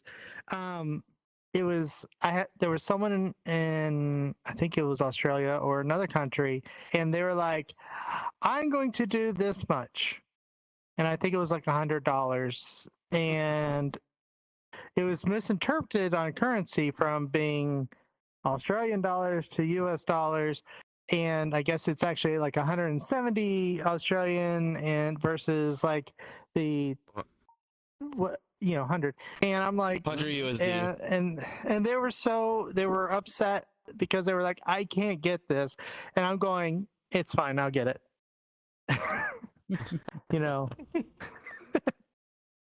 You promised this much, but you didn't know about the difference, and that's okay. Yeah. Which It was is just very exciting. common to a lot of people. A lot of people don't know how to do the whole conversion thing. And as somebody who says, like, well, if it's 34 euro, how much is it in USD? I'm like, there's a really good friend of mine that will tell you exactly that. Their name is Google. Yeah. You can That's easily Google true. the difference. That way, you know how much to put in to get the exact amount. So Yep. Oh yeah. Yep. Oof. But Okay. I get. Yeah. Go on, Raven. Say what you need to say. No, I was saying. I was just gonna say I can get at the moment though where you're not thinking about that, like in this case where they're verbally telling, like I think they were oh yeah, I popped in with Biscuit Fister in one of their instances. I was just gonna say hello, and the person they were talking to was that person, and I'm going, oh boy, there's no pressure there at all now because you've promised this much, and then realize that you messed up on your currencies, and I'm going, I'll just take care of it. It's fine because. Mistakes happen. By the way, if you ever meet Biscuit Fister in person, what you see on the stream and what you see in the convention is absolutely them. Oh, 100%, I agree. Yeah, Biscuit is so pure and he is fantastic. How I met Biscuit, believe it or not, I just saw him from one of those videos on YouTube about like kind of like the Among Us style. I forgot the name of the person that made those videos, but that's how I was introduced to Biscuit, and I was like, this dude is awesome. He is fantastic. And I'm going to backtrack a little bit because we're still waiting for someone, so we got like add some more time to this. So for the first dating show, or I forgot, no, I think it was the first or the second, but I know that one of the contestants was Biscuit, and I was trying to get like half of the contestants, but Astros getting the other half. So I was like, you know what? Biscuit is so great with game shows and all this stuff. Why don't we bring him in? And he was just so genuine. He was so nice. Like, he was very cooperative. I asked him, like, because it was me and Astro at the time just sitting there talking, about like, okay, we need to get more contestants. Okay, Biscuit's right there streaming. Should we ask him? He's like, I don't know about that, Snappers. I don't think it's a good idea. I was like, you know what? Let's do it. So what I ended up doing was I messaged on chat, on stream, on Twitch, right there. I was like, hey, Biscuit, how's it going? I just have a question for you. And he's like, yo, hey, Snappers, what's up? What do you want? He was very funny. He doesn't even know me. I was like, oh my God.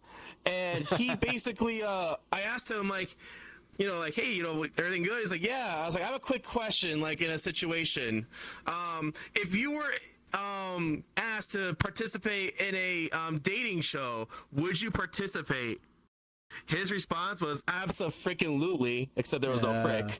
And I was like, oh my God, he is so nice and so real. Like, he is just, as you said, he is in from streaming to being the charity lead, as he is without the stuff, and at conventions too. Like, oh my God, I always have like a Biscuit counter because I don't know what it is with Biscuit, right?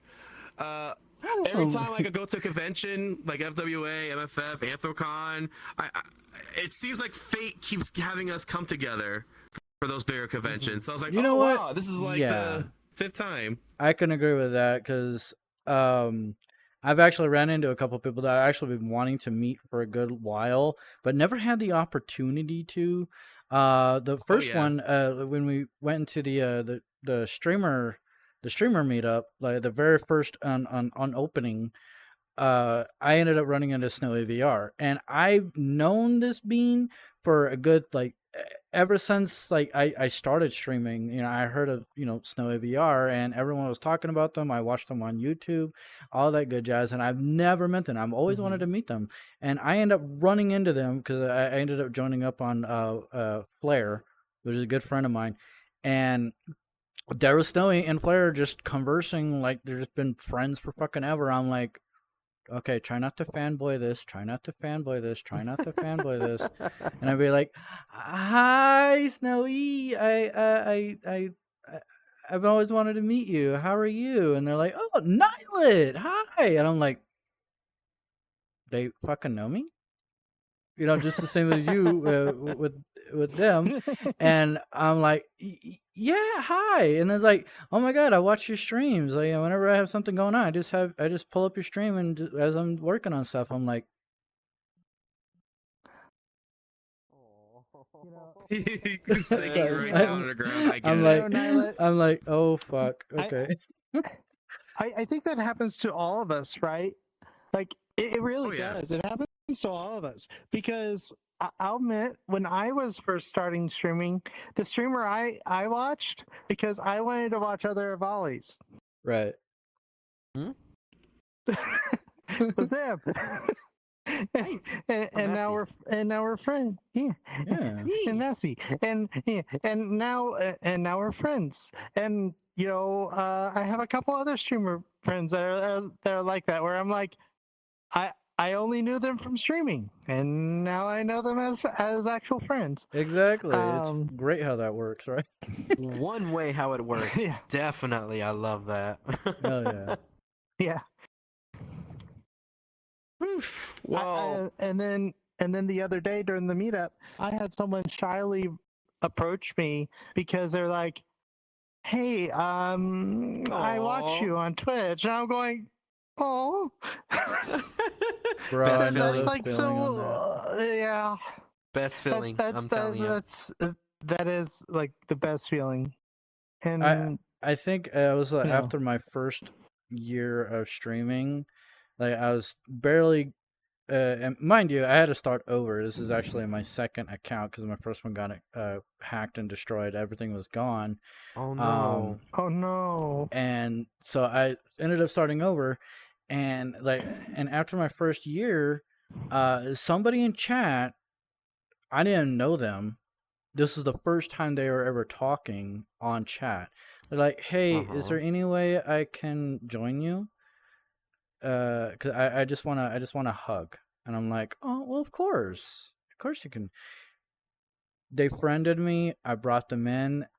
We hugged, and immediately, poop, they logged off. And then on chat, they're like, "I can't believe I just got a hug from my favorite streamer." And I'm like, Oh. "Oh That's so my sweet. God." Like That that is is like the sweet. most heartwarming and melting thing that any streamer, any content creator Yep. will mostly appreciate and enjoy hearing that every single Oh, fucking time. definitely. And Every it time. just goes to show that we're doing a wonderful job on what we're doing. We're here to just bring smiles, laughter, great entertainment, bringing people together. Every time. And it's what we thrive for every freaking time, just to bring laughter and smiles and good vibes. And Oh yeah. just hearing that kind of stuff, Be just a like, positive oh, I light just for their love it. day. It's like tear. Yeah. I love it. Oh. Oh, well, I mean, it's amazing, like, considering, like, we're all Twitch streamers here, right? Of course. So, the important thing is, keeping our communities, engaged, and also trying to keep ourselves balanced, because some of us aren't full-time streamers, some of us actually work, but some that Yeah. are full-time streamers, I give them a lot of props for. Oh God, Especially yeah. now in his subathon, that was a lot. Oh, Don't bring I up don't know that, if I can please. do Oh that. God. And RavenPups too, because I don't know didn't how you you do work it. while you had the subathon going as well, RavenPup? Yeah. Well, actually, the weekend that I had the subathon, I didn't work that weekend. So I purposely do my subathons on the weekend because I know I don't have to work. But generally, like, especially for me, since I do work full time, I unfortunately had to set rules like I have to Yasha, thank you for stop the in 100 order to bits. sleep. Thank you, I thank have you. to stop in order to eat, stop in order to go to work. Do the things that won't get me fired. Yeah. Unfortunately. Yeah. I think I think everyone has the big dream about being a full-time streamer, and honestly, I had that dream too. I would love that to be my career, Oh, and as same. well as the fursuit making. But until then, I unfortunately still have to do the grind. Yeah, like everyone see, else. and So. that's the thing right there is that as somebody that did it full time for a good while, um, it does take a toll on you after a good while. People see it as like, oh my god, I'm just going to stream full time, and it's just going to be an amazing thing. A lot of people are they're going to see me like all the time and everything. Yeah, it's good. It is a good thing. Don't get me wrong, but at the same time, it can pour a toll on you because then you have to work kind of double time on doing newer things more often, changes, updates, consistent. There's a lot of consistencies you have to keep up with in order to keep everything on you. Because here's the thing, and I've seen this happen to a couple of other streamers that I know of. I'm not going to mention names here, but they didn't keep up with the consistencies of like updates, new things, new everything. Yeah. And it just kind of dulled out to where they end up becoming like old news. And the worst thing that can happen to any kind of content creator is being old news. Yep. Big time. Yeah. And I would say for me, you know, I've and how you as a content creator and as a streamer, I myself want to. So I'm gonna say the word in the room, popular. Oh no! Oh. Not that word. Why did you do that? Sorry, I'm just saying that I don't identify with that word, even though even though I have some followers, I don't identify with that word because sometimes there's a bad connotation with that word of being unapproachable, not being connected, and I don't want to be I don't want to be that way myself. Exactly. I want to be connectable and be that positive light that someone might need in the duration of their day, where they may be having a bad day or need some need a good distraction. Well, yeah, and to top it all off, there is also the fear factor of it all as well. And I come to learn this about a year ago, I think, to where people are afraid to approach the streamers. They're afraid to approach the community leaders and everything due to like a fear factor of, well, if I say something that is wrong or I say something about their friend, I'm just going to be hated by them. I'm going to be tossed out of the community. I'm going to be ignored or something. There's always a fear factor, which, believe it or not, in 99% of the cases, I can't speak on behalf of everyone, but 99% of the cases, like, we want you to come up to us about any problems, about any hell, even just saying, hey, you're doing a great job, or hey, like, what's next, or hey, can I be your friend, or something like that, like, we get it all the time to where I'm having to hear like 2 weeks later that there was an issue with another one of my community members based on one of my friends. And I'm like, okay, how was this resolved? And I'm hearing from one of my admins, no, it didn't get resolved because they didn't know how to approach it. They didn't want to come to you about it. I'm like, well, here's the thing. I don't want any of my community members, and I'm sure you guys can relate on this. You don't want any of your guys' community members to to feel like you're stuck or you're having to deal with something because you're afraid to bring it up. Like, bring it up. That way we can get it addressed and fixed. You know what I mean? Yeah, be more open. Yep. Exactly. And for those content creators that don't have for me, I'll admit I am probably one of the worst when it comes to conflict resolution. I want to be everyone's friend. Exactly. I So agree. when having to do a moderation issue like that, that's when we lean into our moderators and we go, okay, guys, this is what's going on. What should we do? Because I like to use the committee approach. Yes, I'm the streamer. I'm the figurehead per se of the community, but in reality, it's everyone's community. We have to make this decision together. Hmm. So Exactly. Well, I just want to say this.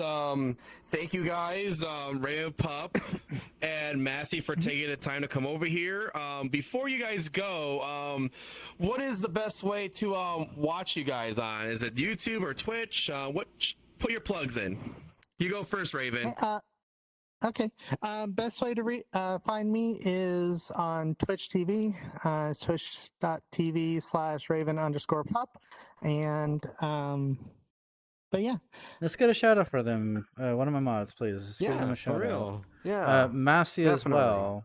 Massy, what? Yeah, Massy. I Put your plug stream in. on Twitch as well, so you can find me on, twitch.tv. Check me out if you like. If you like the little bit of chaos. Is it the /Massy? Is it /Massy the Volley? What? Massy the Avali. All right. Massy There we go. Valley, or is it just Massy? It's Massy the Avali. MASSY the Avali. Yep. There we go. Perfect. Yeah, we really appreciate you guys for taking the time. I know, again, we're all pretty busy, but, Furality has been a fantastic experience. Us, streamers, whether we streamed or not streamed, it was actually fantastic. So let's give them again, a round of applause. You guys can clap. Woo! Yeah. Thank you guys for sharing with us. Absolutely. So Thank you for having us. up next, as you guys, you are free to roam around here, chill, relax. But we're going to get our next person to interview. This being, I have met through MFF. They are pretty cool. We vibed every now and then, every convention, MFF, FWA, and even brief moments of Furality. I want to introduce the one and only Riku. Come on here, Riku. Come on. Woo! There we go. There's no colliders, by the way. I'm so sorry about that. I thought it was a collider, and then I jumped into nothingness. Yeah. I was like, yeah, let me jump in. Whoa! Yeah, thank you so much for taking the time to come here. How you doing, Riku? Hope you're doing well. I'm doing all right. A bit tired, but that's to be expected. I haven't really been sleeping too well lately. But that's I can also due to imagine. Furality as well.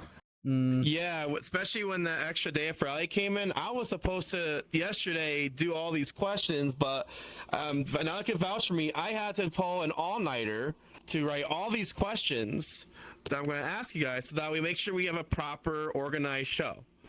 That way we have everything going. Because they wanted to do it I the only last got- minute, and we were planning this for 2-3 weeks almost. Oh yeah, we planned this 2-3 weeks, and then all of a sudden I forgot. I was like, oh my god, I forgot about this. I mean, but I did it, guys. I mean, it just shows you innovation comes a long way. So Riku, given your, the other avatar you have, because I know you use that one quite a bit. Oh wait, shoot! I'm getting ahead. Wow. All right, let me back up a bit. For starters, given Furality, you know how big and small instances can be. What is the most crowded lobby or meet you have ever attended, and what was your average frame rate while you were present? Oh God. If you can think of the top of your head, because some of those meets are pretty rough. Yeah, unfortunately, I tried streaming a good bit, but I kept crashing and having lag up the wazoo, so I had to just up and cancel my, what's it called? I had to cancel my stream because of it was really that bad. I couldn't do anything. I was literally freezing up, lagging, almost crashing, and I'm like, oh well, I tried. Yeah, that was. I mean, I'm so glad I didn't stream because there was some lag at times, and mind you, a 4070 right over here. Yeah. But it was pretty intense with the amount of things loading onto the world, about the the users, I was about to say viewers, were beautiful. that I could agree. I mean, they did a pretty great job. I think this was like one of the most, and they only put effort every year, but I think they put they went like way more than an extra mile. I think they went like over 100 miles with this year's Furality because of how organized it was.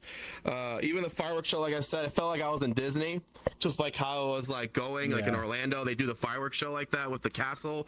That's what it kind of reminded me of. But who knows? Maybe they probably got someone from Disney just to do that. I mean, I don't know. A furry from Disney.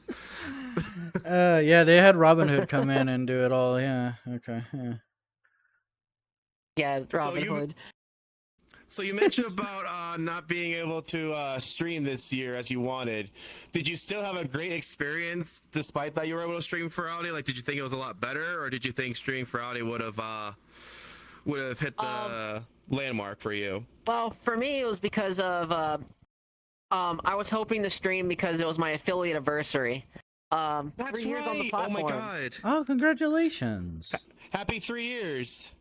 Thank you. I'm probably gonna move my affiliate anniversary to make it to less official later on.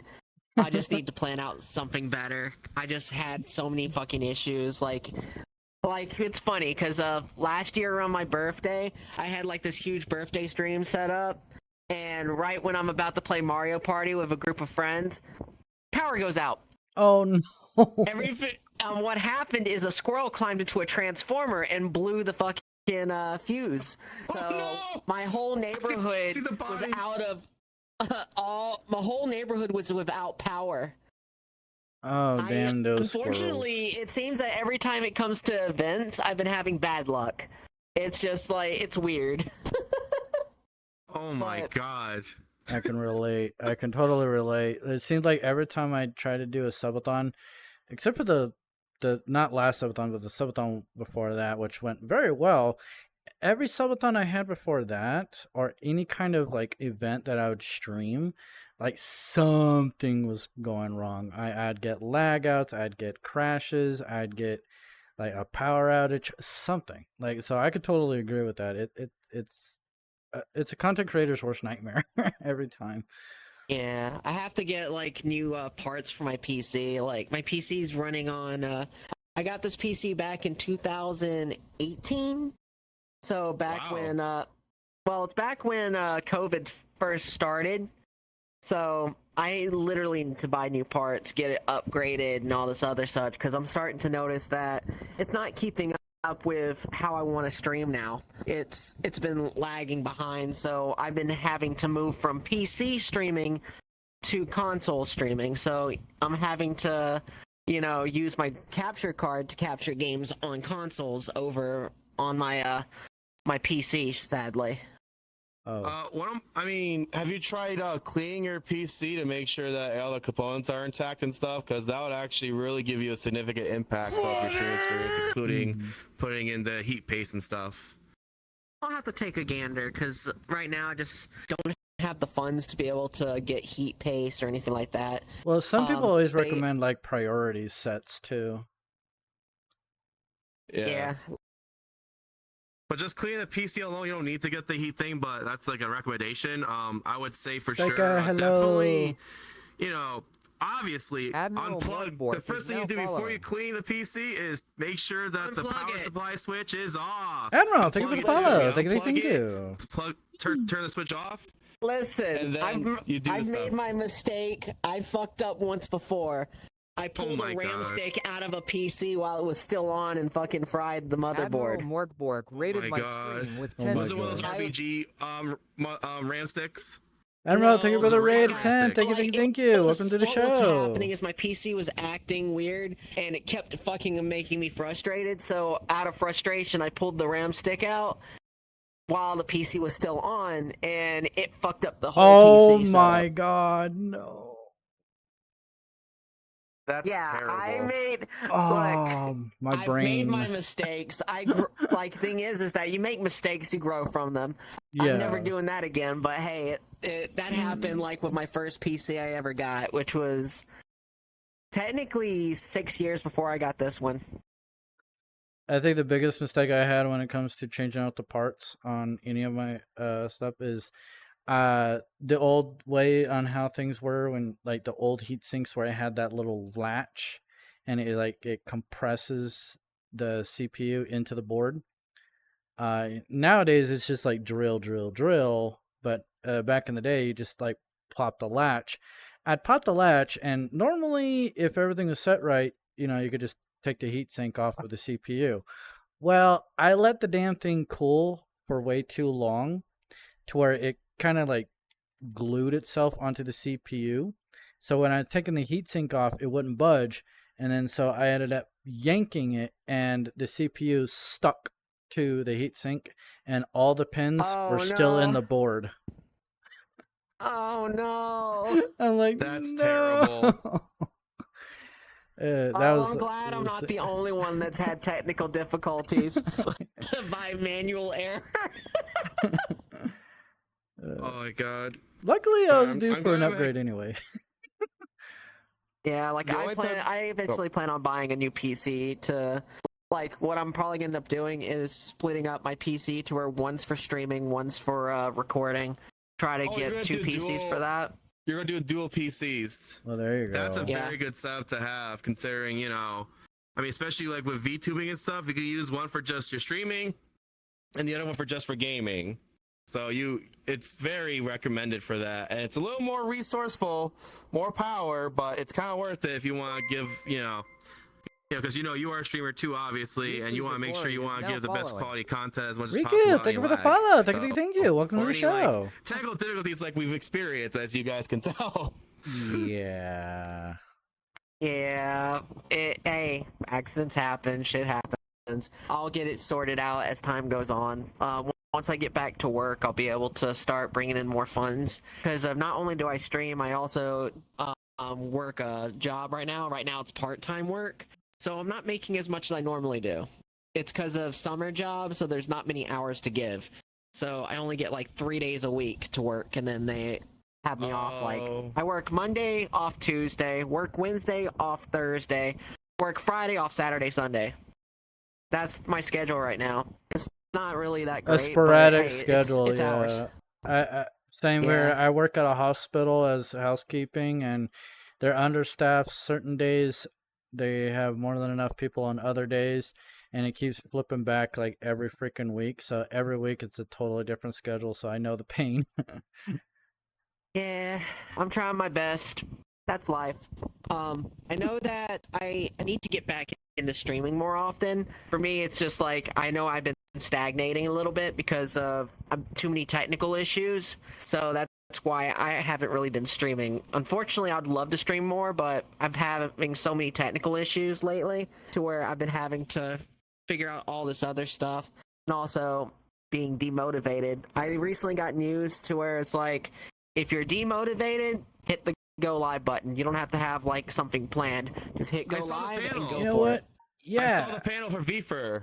Mm-hmm. Yeah, I learned that as well. Like, as soon as I heard that, I was like, damn, that makes a huge difference, because for me, I'm gonna be honest. I mean, most people, I don't know about you guys, but I'm a perfectionist. I like to, if I'm going to stream, I make sure I do it right, but also give a genuine type of quality content. Yeah. And I want to make sure everything's working properly. So even with some technical difficulties that we get, we should still, it's better to hit the like button. You'll thank yourself later, just what they were talking about. And, we could probably talk about this, since we're basically talking about V for the whole panel thing. I never got the chance to see the panel.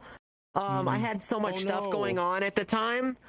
Not only was I dealing with stuff in real life, but I also was just kind of spacey and just tired. Like, a lot of the time in Furality, I was literally chilling out in the lobby because I love that little area where you could climb up to the top of the tower and just hear them singing. That was my favorite area to be.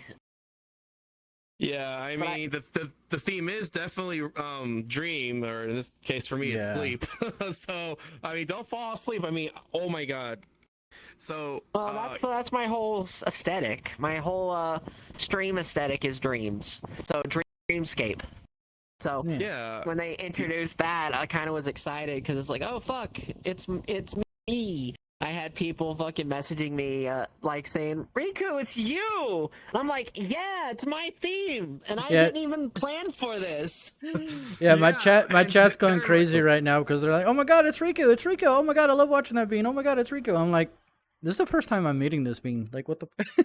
So Well, nice to meet you. Hi. I am Riku Satori. Well, hi, I'm Niilit the Red Panda. Nice to meet you.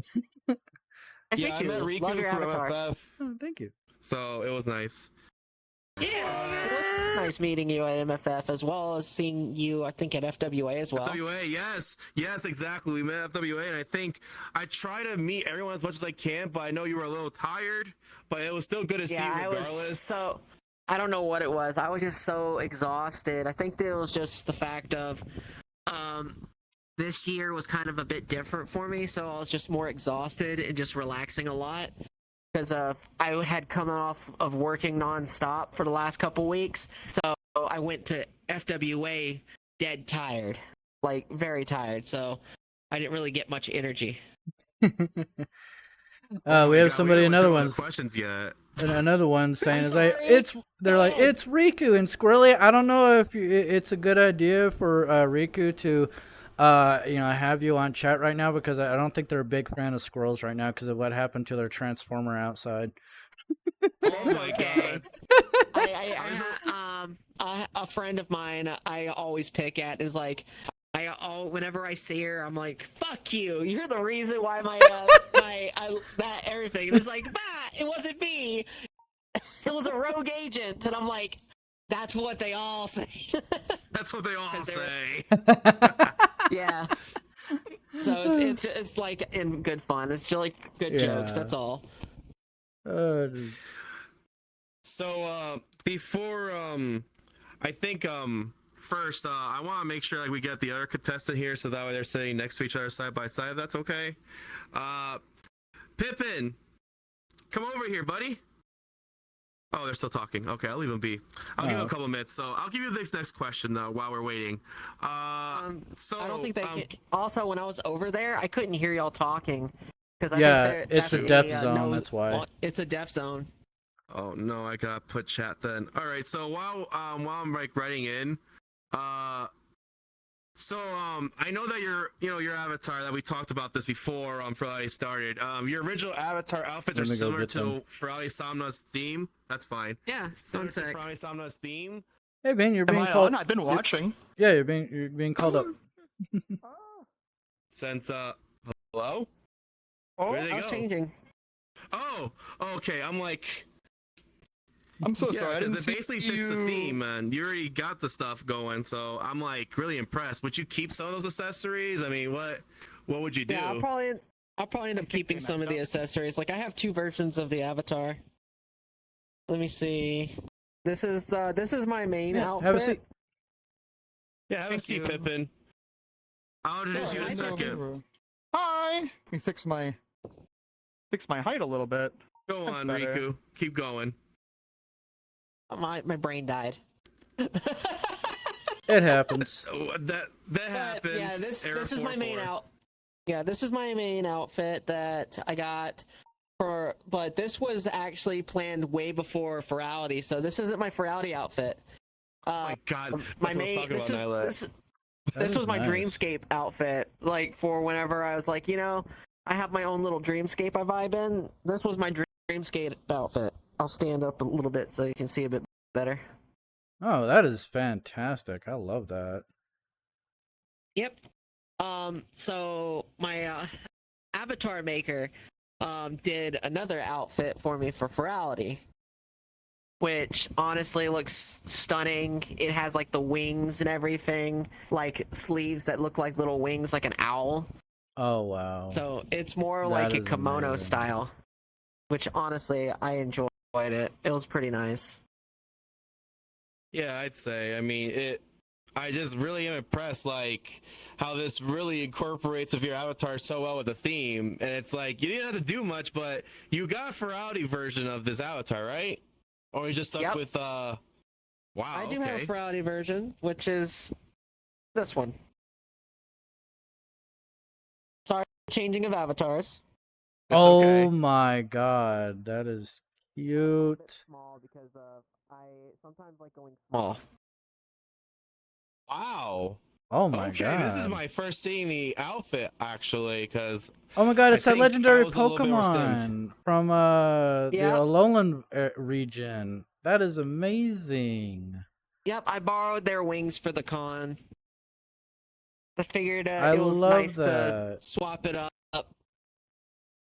Yeah, it really does fit everything with what you have going. Again, I mean, I'm just saying, like, I guess this was the year for you for sure. I would agree. Yeah, I even put it in for the Furality Serenade or whatever that they had going on. I didn't like become voted for, but that's fair because I know that there was plenty more outfits that were made that were actually stunning, and I was like, wow, that's beautiful. Heck yeah. That's amazing. Oh yeah. Yeah, Pippin, why don't you slide over towards Riku there a little bit more, because you're kind of a little out of camera shot yeah. there. There you go. Hi. They don't. I don't think they bite. I don't bite So- that hard. So I want to do a little brief introduction so that way we could keep going with this. So this is Pippin. I first met them at MFF at A&E at a booth, I believe. They are a pretty good bean. This is actually one of their first virtual conventions, Furality, and we have a bunch of questions for him specifically. So I hope you're prepared for that because it's going to be pretty fun from hearing your perspective of you attending other furry conventions and how would this compare to others. So we're going to get to you very soon. So again, this is Pippin, everybody. He is fantastic. When I just met him for a Yeah. brief moment for the closing ceremony. Yeah, I'm So, excited. Yeah. Right on. All right, Riku. I got a few more questions for you. Okay, promise that depending upon how we do this, it shouldn't take too long, but we'll still enjoy it.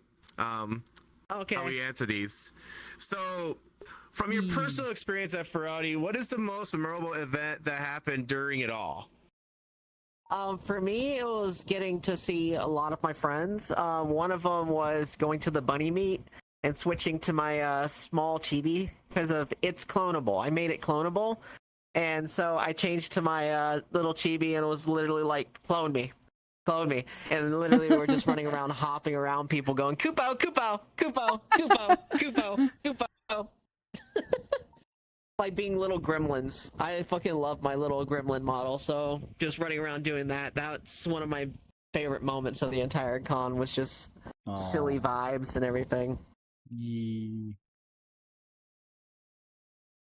Well, that's pretty good. I mean, for me, definitely, it was just, my friends being for me by my side, and it was just fantastic overall. Like, I have so much support, from everybody when I was trying to, go through, some personal stuff that I'm not going to get into, but it was just, frustrating. And I'm so glad I have such a, great amount of friends who are there for me by my side. Exactly. So it was really a make for break, and it actually was fantastic. So I wasn't expecting anything at all. I'll always be there for with you, this. buddy. Always will be. Thank you, Niilit. So the next question is, did you went to the fireworks show during the last 2 days of Furality? And if so, what was your favorite part from it? So, I went to the fireworks show. I had a wonderful time at it. I think my favorite part was literally watching it as fireworks shot up to the sky, and then you suddenly see it turn into a star, and then getting a ring around it slowly. And then if you look into 3 different locations, you can start seeing the constellations glow into its own picture. But my favorite part was near the end, where you start seeing the wave of light starting to spin around the entire castle. Yes. That was beautiful, with the shooting star in the background just slowly coming across the sky and then covering the entire sky, which that was my favorite part. Oh, the ending, right? The ending swirl, yeah. Unfortunately, Questies, fun fact, Questies were not able to see that part at the end, so I was actually kind of shocked. They couldn't see that little ending part, but they got the main. They got the main show.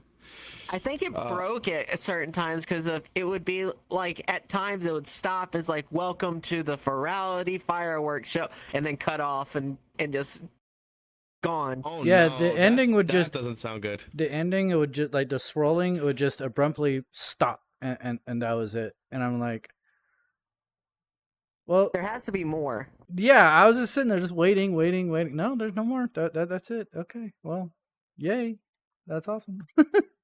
Yeah, I kind of wish it would have like faded off Yeah, and then ended instead of having that abrupt words pop up and then Right. Done. just Yeah. everything stops immediately.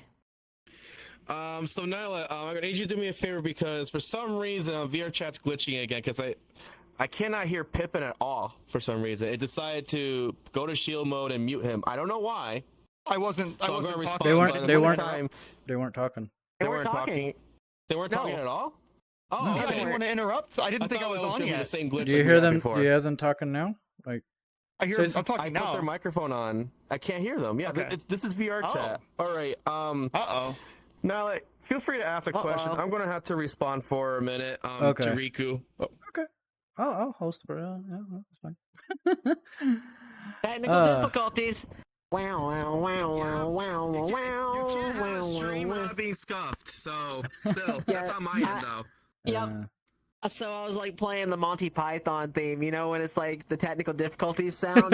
Wow, wow, wow, wow, wow, wow. Please stand wow, by. wow. Yeah. Please stand by.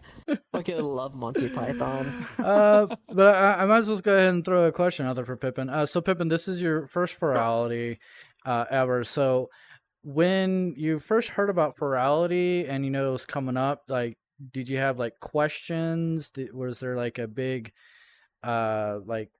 worry on or any concerns about Furality that you had?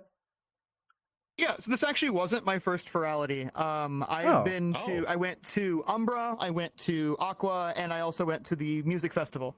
Oh, that they Oh my did a couple years god! ago. Why did I thought this was your first Furality? I am so sorry. it's not Oh a my god!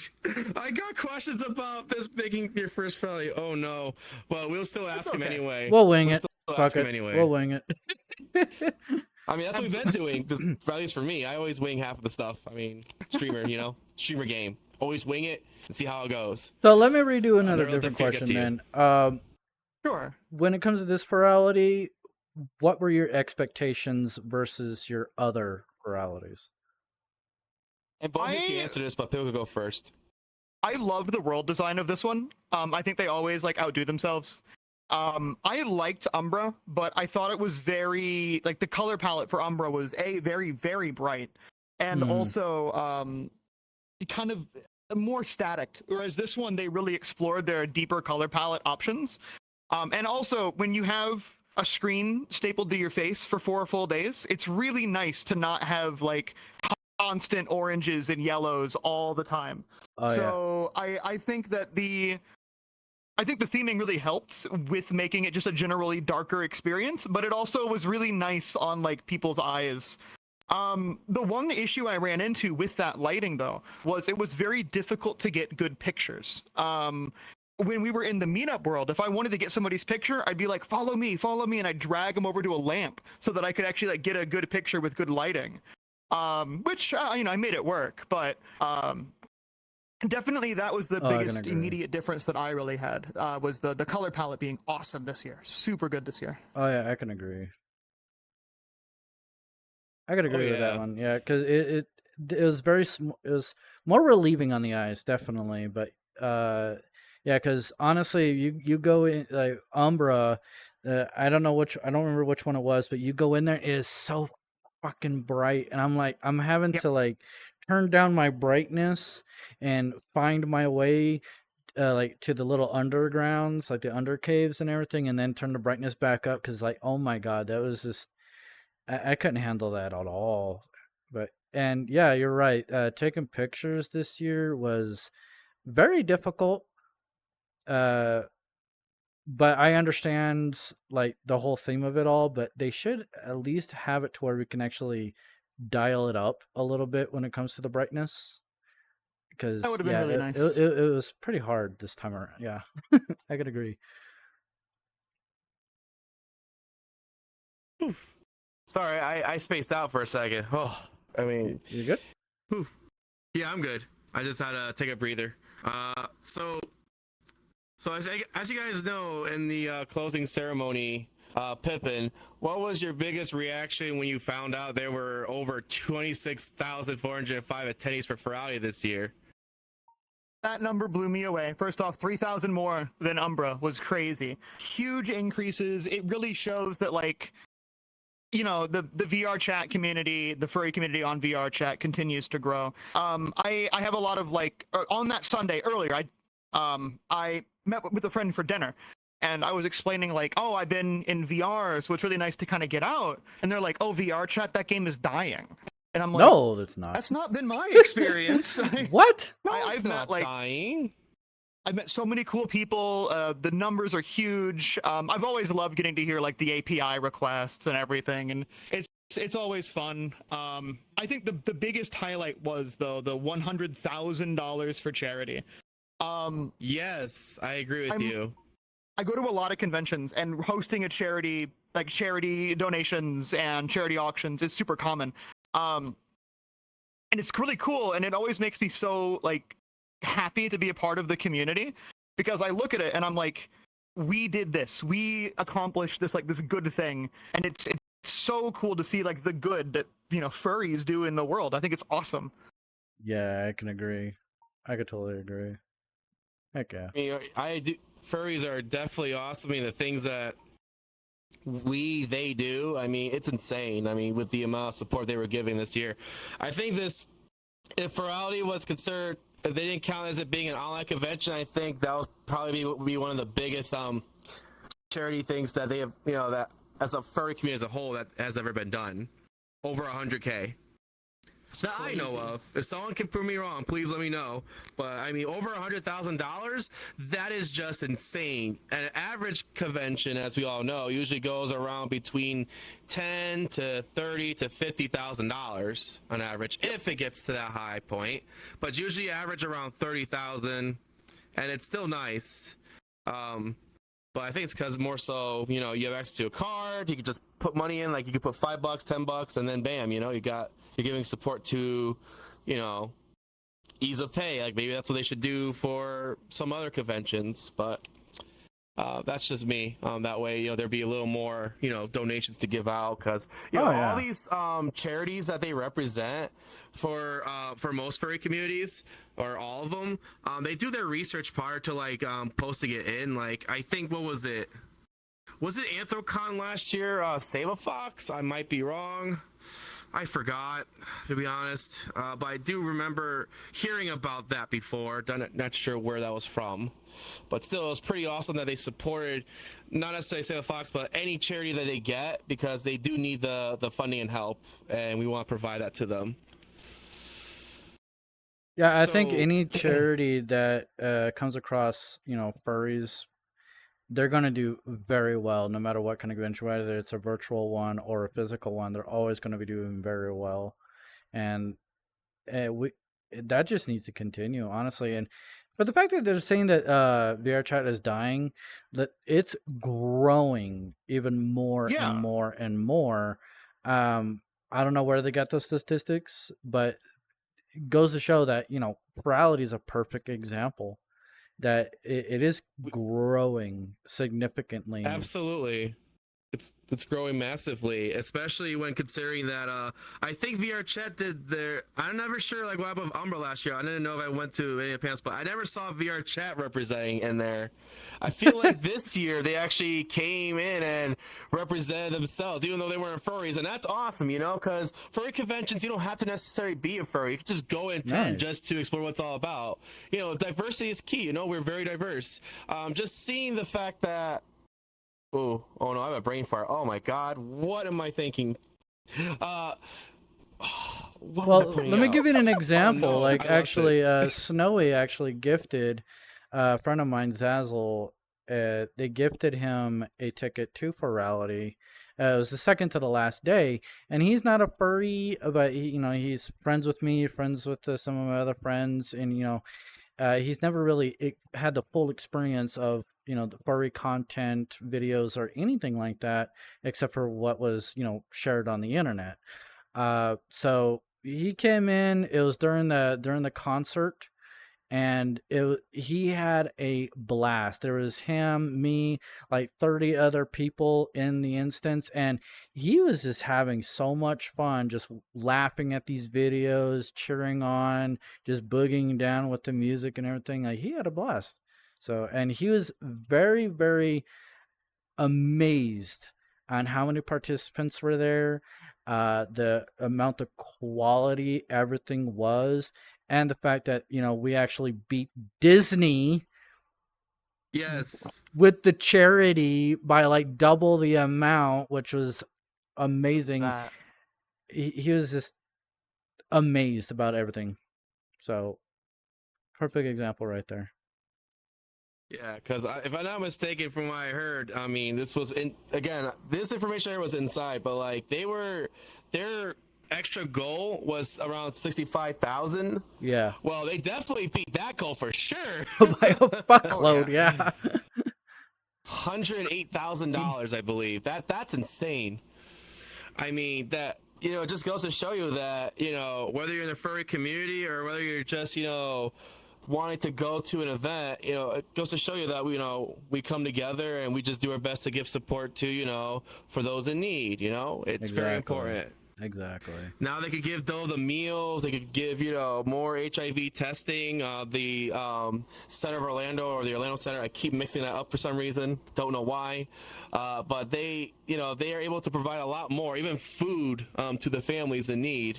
So it's it comes a long way, because Orlando, I've actually been there. You may think amusement parks, everything's fancy schmancy and everyone's loaded. No, it's just like everywhere else, guys. Orlando, any city, any town in the United States or wherever you are, there's always pros and cons, and there's always bad neighborhoods. So and it's the for those that aren't able hurricanes to and the afford it, storms. It was the hurricanes and storms that's pretty much keeping them on the ground when it comes to finances and everything. Like, they get hit hard.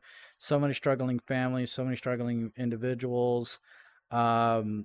Very lack of support due to the government, especially the government pulling a lot of funds even more recently now. So they need help more than ever. yeah, it is kind of unfortunate too, because again, we can't control nature; it just happens. But like when it does, we should be giving some support as much as we can, and it's very important. Because just imagine this was you, right? Like, how would you feel? Like last year. Let me not go too off topic, but I'll just go brief with this. I believe, what was it? Georgia had a massive storm too, and a massive power outage came in. And the amount of support they had, there wasn't much to do because it was a massive outage. So it took a couple of weeks, couple of months, just to get everything fixed and all up to code. I mean, yeah. And so, like, just like with that, I mean, they still got some support in some ways, and it's very nice. But not everyone got the support, and it just sucks. So that's why we should be giving support, like even like $5, like tipping $5 if you have it, throw it in there. $1, maybe a quarter, anything, any form of change makes a massive difference. If we were to pitch in like what we have all together, we can do massive amount of things to help change and impact people's lives and having them, live in a much better, environment, because it's very important. Not everyone is able to deal with it. And I think I'm rambling too much, so let me just move on. Yeah, I am so sorry. Let's back up a bit. Yep.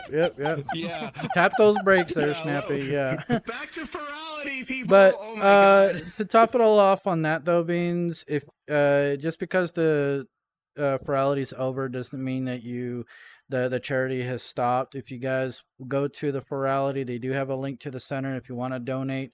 Again, $1, $5, $10, $100, whatever it is. Any donations will continually help fund the center for doing some good for the residents of Orlando. So yeah. It also helps with like them with repairs, helps them with like the cabinet being able to HIV testing. as well as like being able to have a safe space for them as well. Yep. Absolutely, Riku. I agree with you 100%.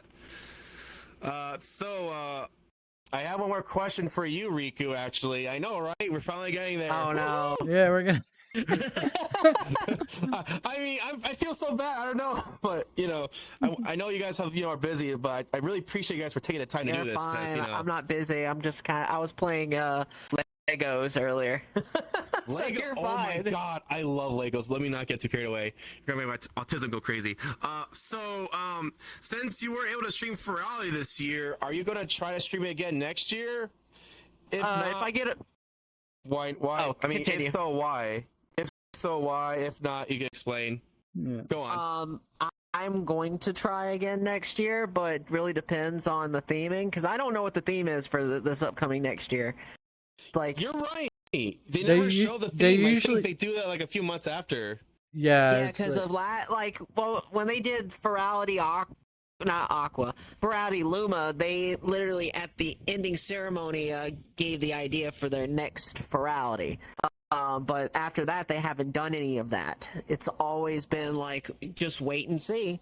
And it's like, okay, fuck. I want to know so we can get prepared months in advance. Yeah. Because a lot of here's the thing, I don't like the fact that they drop the it's this, this guide is this, and it's usually like a month or two, or even a week before the con is, where it's like, oh, everyone's scrambling to get avatars and outfits made and everything because it's like last minute. Yeah. Yeah. I mean, they put the assets this year. Now that you mentioned that, like the assets and stuff, they were like a couple weeks before Furality started, right? Don't get me started. I was so mad about the badges. The badges did not release until like 5 days before Furality hit.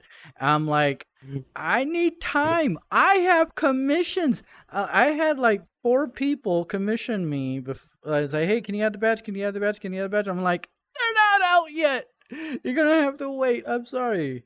Like, oh my god, it was kept ridiculous. crashing sometimes, right? Yeah, the badges would break my avatar. It broke Snapper's project, so I had to throw it to a friend of mine so they can fucking fix it.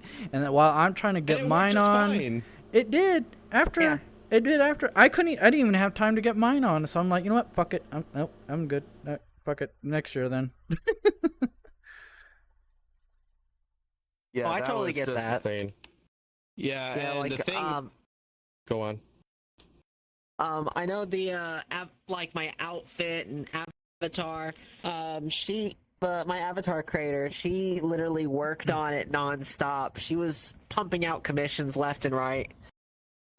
Honestly, I'd love to give her a plug, but that's up to y'all.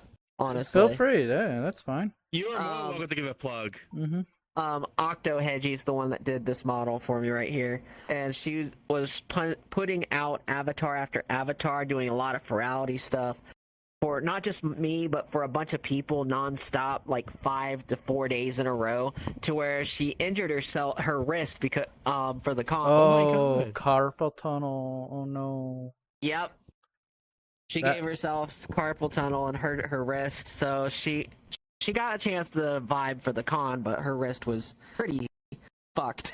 Oh god. Her wrist gets better over time. That's unfortunate. Yeah. So she's probably taken a few days off to rest her wrist, which honestly fair, because she's constantly having to do a lot of work. Like she still has to work on my what's it called? My chibi model. Because I'm going to get that as a model that people can switch me into on stream. Oh, that'd be cool. Later on. But aside from that, with the Furality stuff, back to the question on hand. 24 viewers. Yes, I actually. Bebop, thank you for the raid. Thank you. Welcome to the show. Depending on the theme, as well as what else?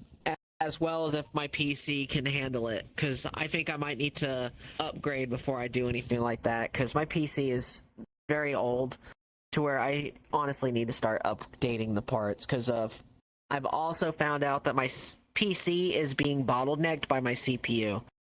So it's an Intel processor, and so which gen and model? I'm sorry to ask. Just curious. I do not know on the top of my head because Okay. I'll have to open up my settings. But all I know is that I got it like Might years ago. Oh, man. Hold on, I gotta yell at somebody on chat. Bebop, thank you for the raid, but fuck pants. No. Anyway, continue.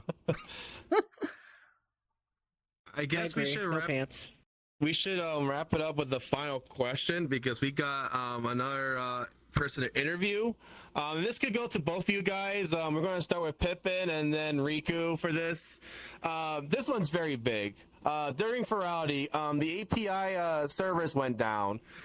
What did you guys do with your time since you couldn't request invites? Did you guys go to bed? Did you guys continue lurking around, play games with your friends in that same instance? What did you guys do, and where were you guys at that time? Yeah, Start with you, Pippin. So it went down when we were all at closing or at the community showcase. And this was actually the one time that I finally got my whole group together. I was super lucky. This was the first Furality that I've maxed out my friend group for, like all 10 slots. I'm like, yes. Oh wow. Yes! So we were, That's we were all amazing. able to get there for that, and so we were just chatting. We just hung around after we chatted. We talked through JT their performance right after, which is fun because they're actually also a Boston native. JT's up here. So we were very, very fortunate in that we waited around, and then eventually we were like, let's try to go check out the dealer's den. And we tried to go, and we all got the invite. So we were able to, even though most people are having a lot of issues, we got to move as a group of 10 to the dealer's den world, and then we went and checked all that out. So we didn't get impacted too bad, all things considered. We couldn't try out any of the cool avatars, but other than that, we were all set. Oh my god, yeah. Some avatars broke during that moment, and it's like they're all robots. It's like, oh no, I don't get why you changed your avatar when this happened, but okay. Luckily, I It was didn't a run into 50-50. that, but man. I stay as my same avatar constantly because I mean this is the theme, and this is actually very cozy. Like, just gotta take this thing off, and I'll just be more sleeping with this thing. Is there anything else you want to add, Pippin, to that, or is that all you got? No, I mean, unless you had any other questions, like it was nice. I enjoyed it. I know a lot of people did get kind of like ruin their experience. I think they did the right thing by moving back the other panels, and they added more. We actually got more Furality because this happened.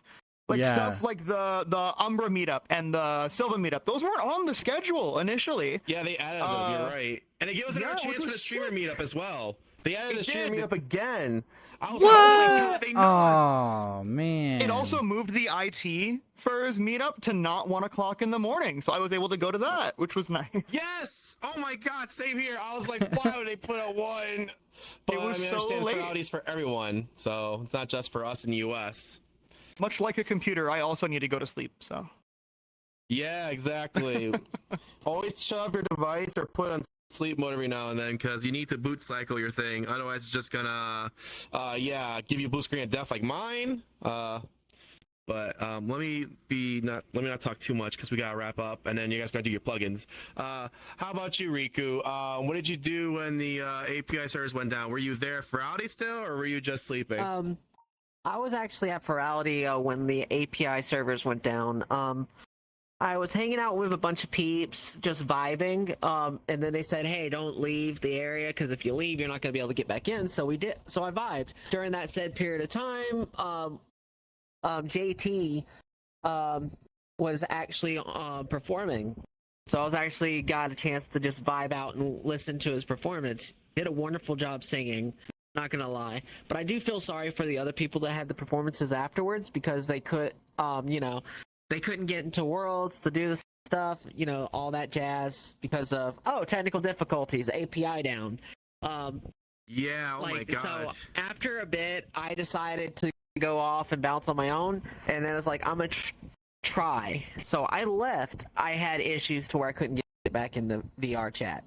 Oh no, you left. But I did manage to get back on, but I did have the glitch to where it showed my clock go back to 12 p.m. and kept flashing 12 a.m., 12 p.m. Oh, and geez. Okay. all my friends on my list were gone. It was literally an Oh. empty friends list. I had the same day too. You had to basically like re-import it or something. I had to do that a couple No, of times. I mean in VR itself. Oh my Like not on the god. website, but in VRChat itself. So I ended up losing all my friends for a little bit, and then eventually I joined off the website because that's the only way I could do it. I requested to join up on some people at the club to where I got to vibe out, listen to Low Prov and Dark or Cultastic or Cultic or whatever they were. Like it was like dark bass music. Honestly, it was very good. I actually enjoyed it. Yee. Oof.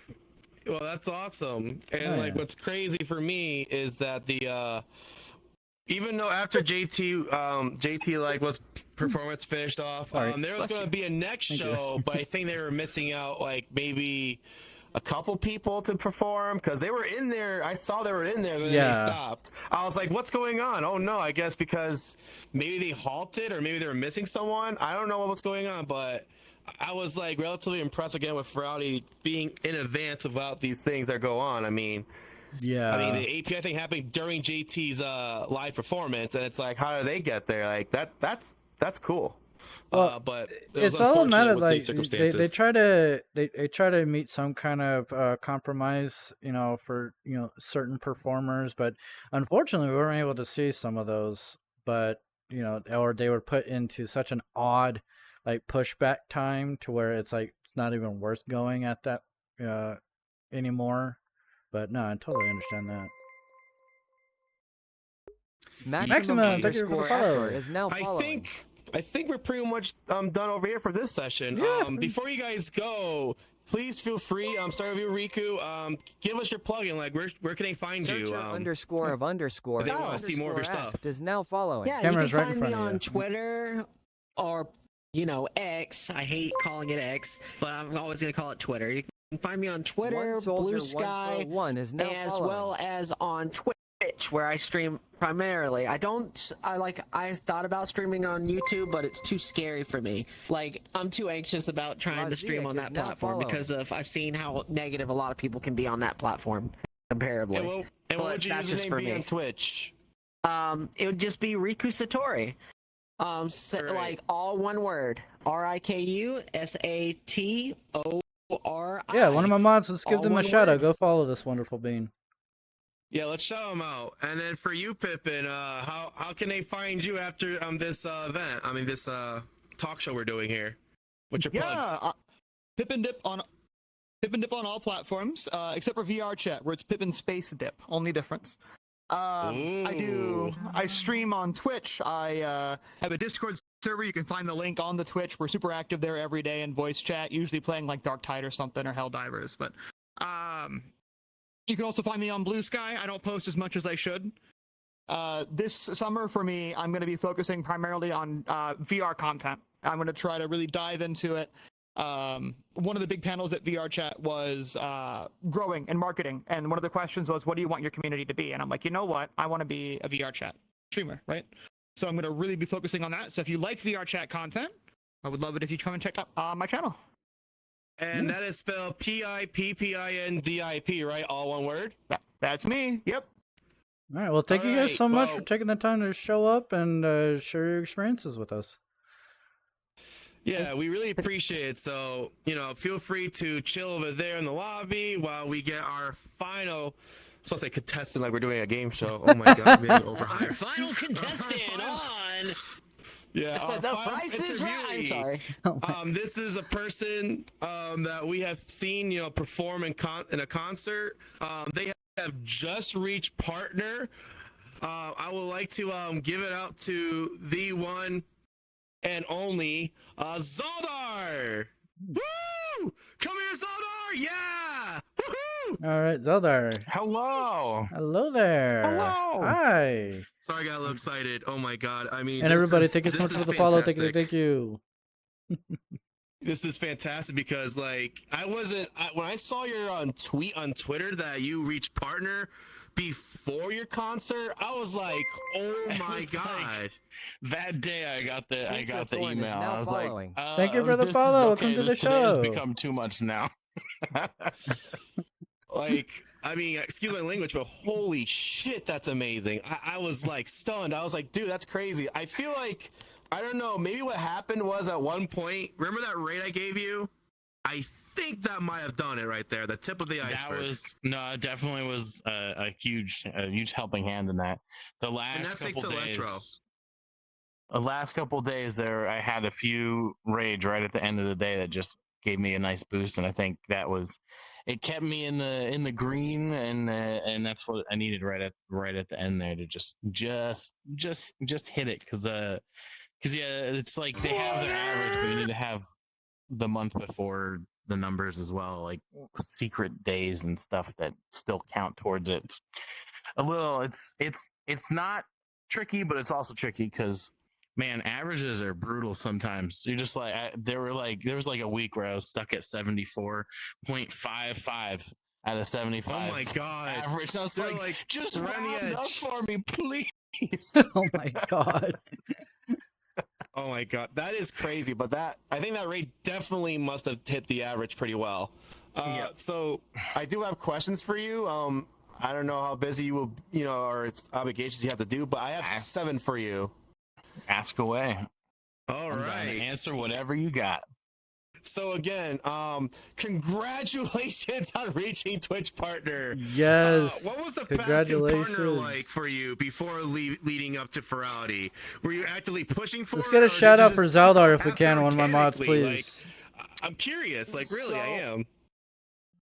I said I would never do a partner push, and I lied to myself because basically, like the last 2.5, 3 weeks, I've added it to my title because we were at 70 average for like the last 2 months, and I was like, I'm gonna. Everyone always told me don't do it, don't do the in the title and all that stuff, and I was like, nah, this community is a community that looks out for each other, that tries to support each other. So I tested it, and it was everyone I got just raids from people that were like, hey, let's get there, and I did the same every time I was done streaming. I was like, let's see who else is doing their push, and we'll throw our entire crew and then some out to everybody else, and it's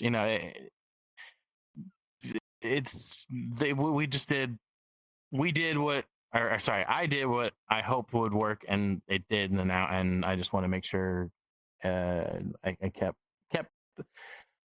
pushing it to other people, and I'll continue doing that to even after this point, because it's what we should be doing, is helping everybody get to that point, and that's what I want to keep doing afterwards. So absolutely. And go on. Question though on that, when it comes to like a push for partner,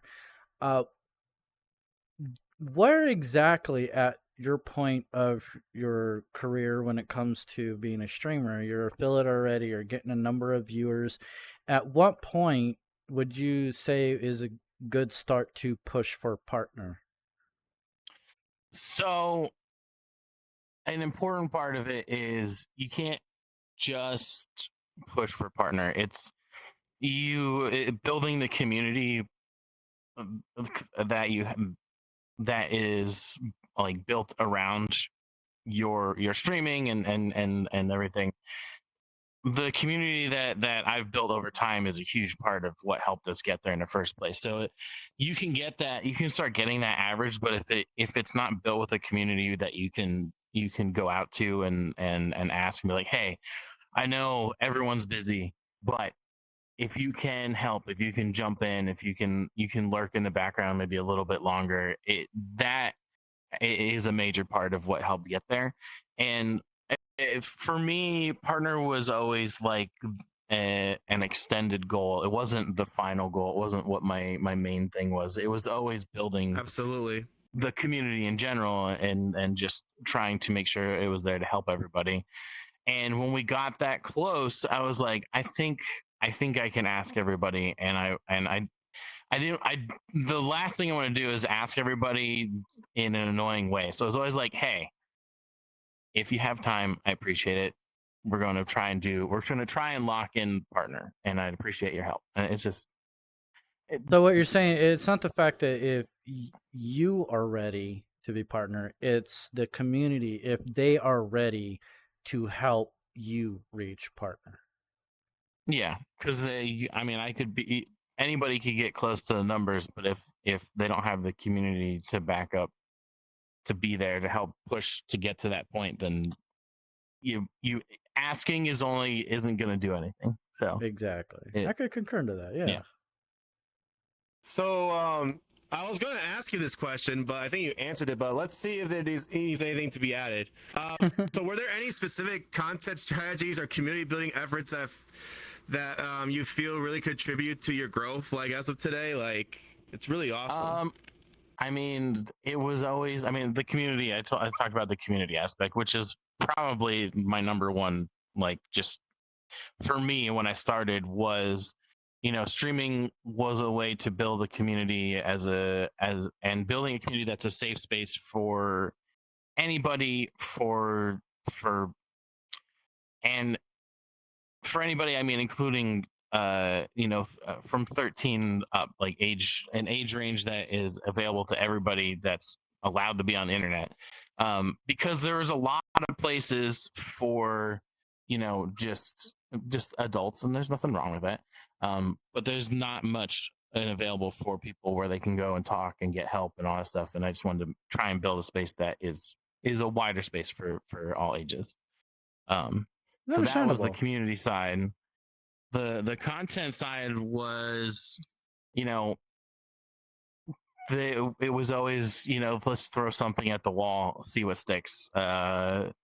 Marbles and karaoke is probably the biggest boon of my channel, and that was literally sometimes people play marbles, let's just try it. And I did not think it was going to work. I still am bad at playing marbles. Like, there's so many things I could add in, but it's just like, no, I just turn it on, I throw myself on top of it in VRChat, and I just go, all right, now I'm going to sing the song, and if you win, I'll sing your song. And it's obviously completely been the highlight of my week, every Monday, which used to be the worst performing day. It was my Monday. So that was the day I just sat there and I was like, well, let's try this and throw that and see if it works. So eventually, like, everything I do is like, I would see what day is doing worse, and I'd say, all right, this day that I stream, we're going to try stuff. We're going to see what happens. We're going to throw VRChat at the wall. We're going to throw marbles. We're going to throw this and see what people like to watch on those days. Because it's,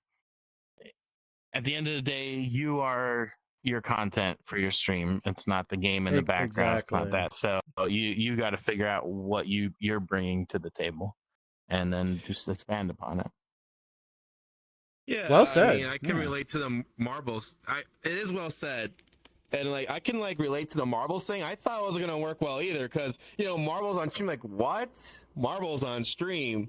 I don't think anyone's gonna like participate. But Niilit, I kid you not, I had at least over like 15, 20 people playing marbles, and I was like, oh, okay. I thought it was going to be like 3 to 4 because it's marbles on stream. But I think, what it is that, like you said before, Zalder, having your community is like what makes you grow, and having that support, because they, at the end of the day, they're the ones that, that will support you no matter what, and they will always be there for you. And I realize that myself. So, coming from you, that really helps a lot, hearing that. So, well, like Chat just said, there's plenty of people out there that love to play with balls. So, oh my God.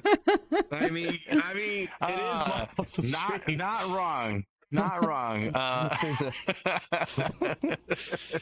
Especially when they just roll around. Yep.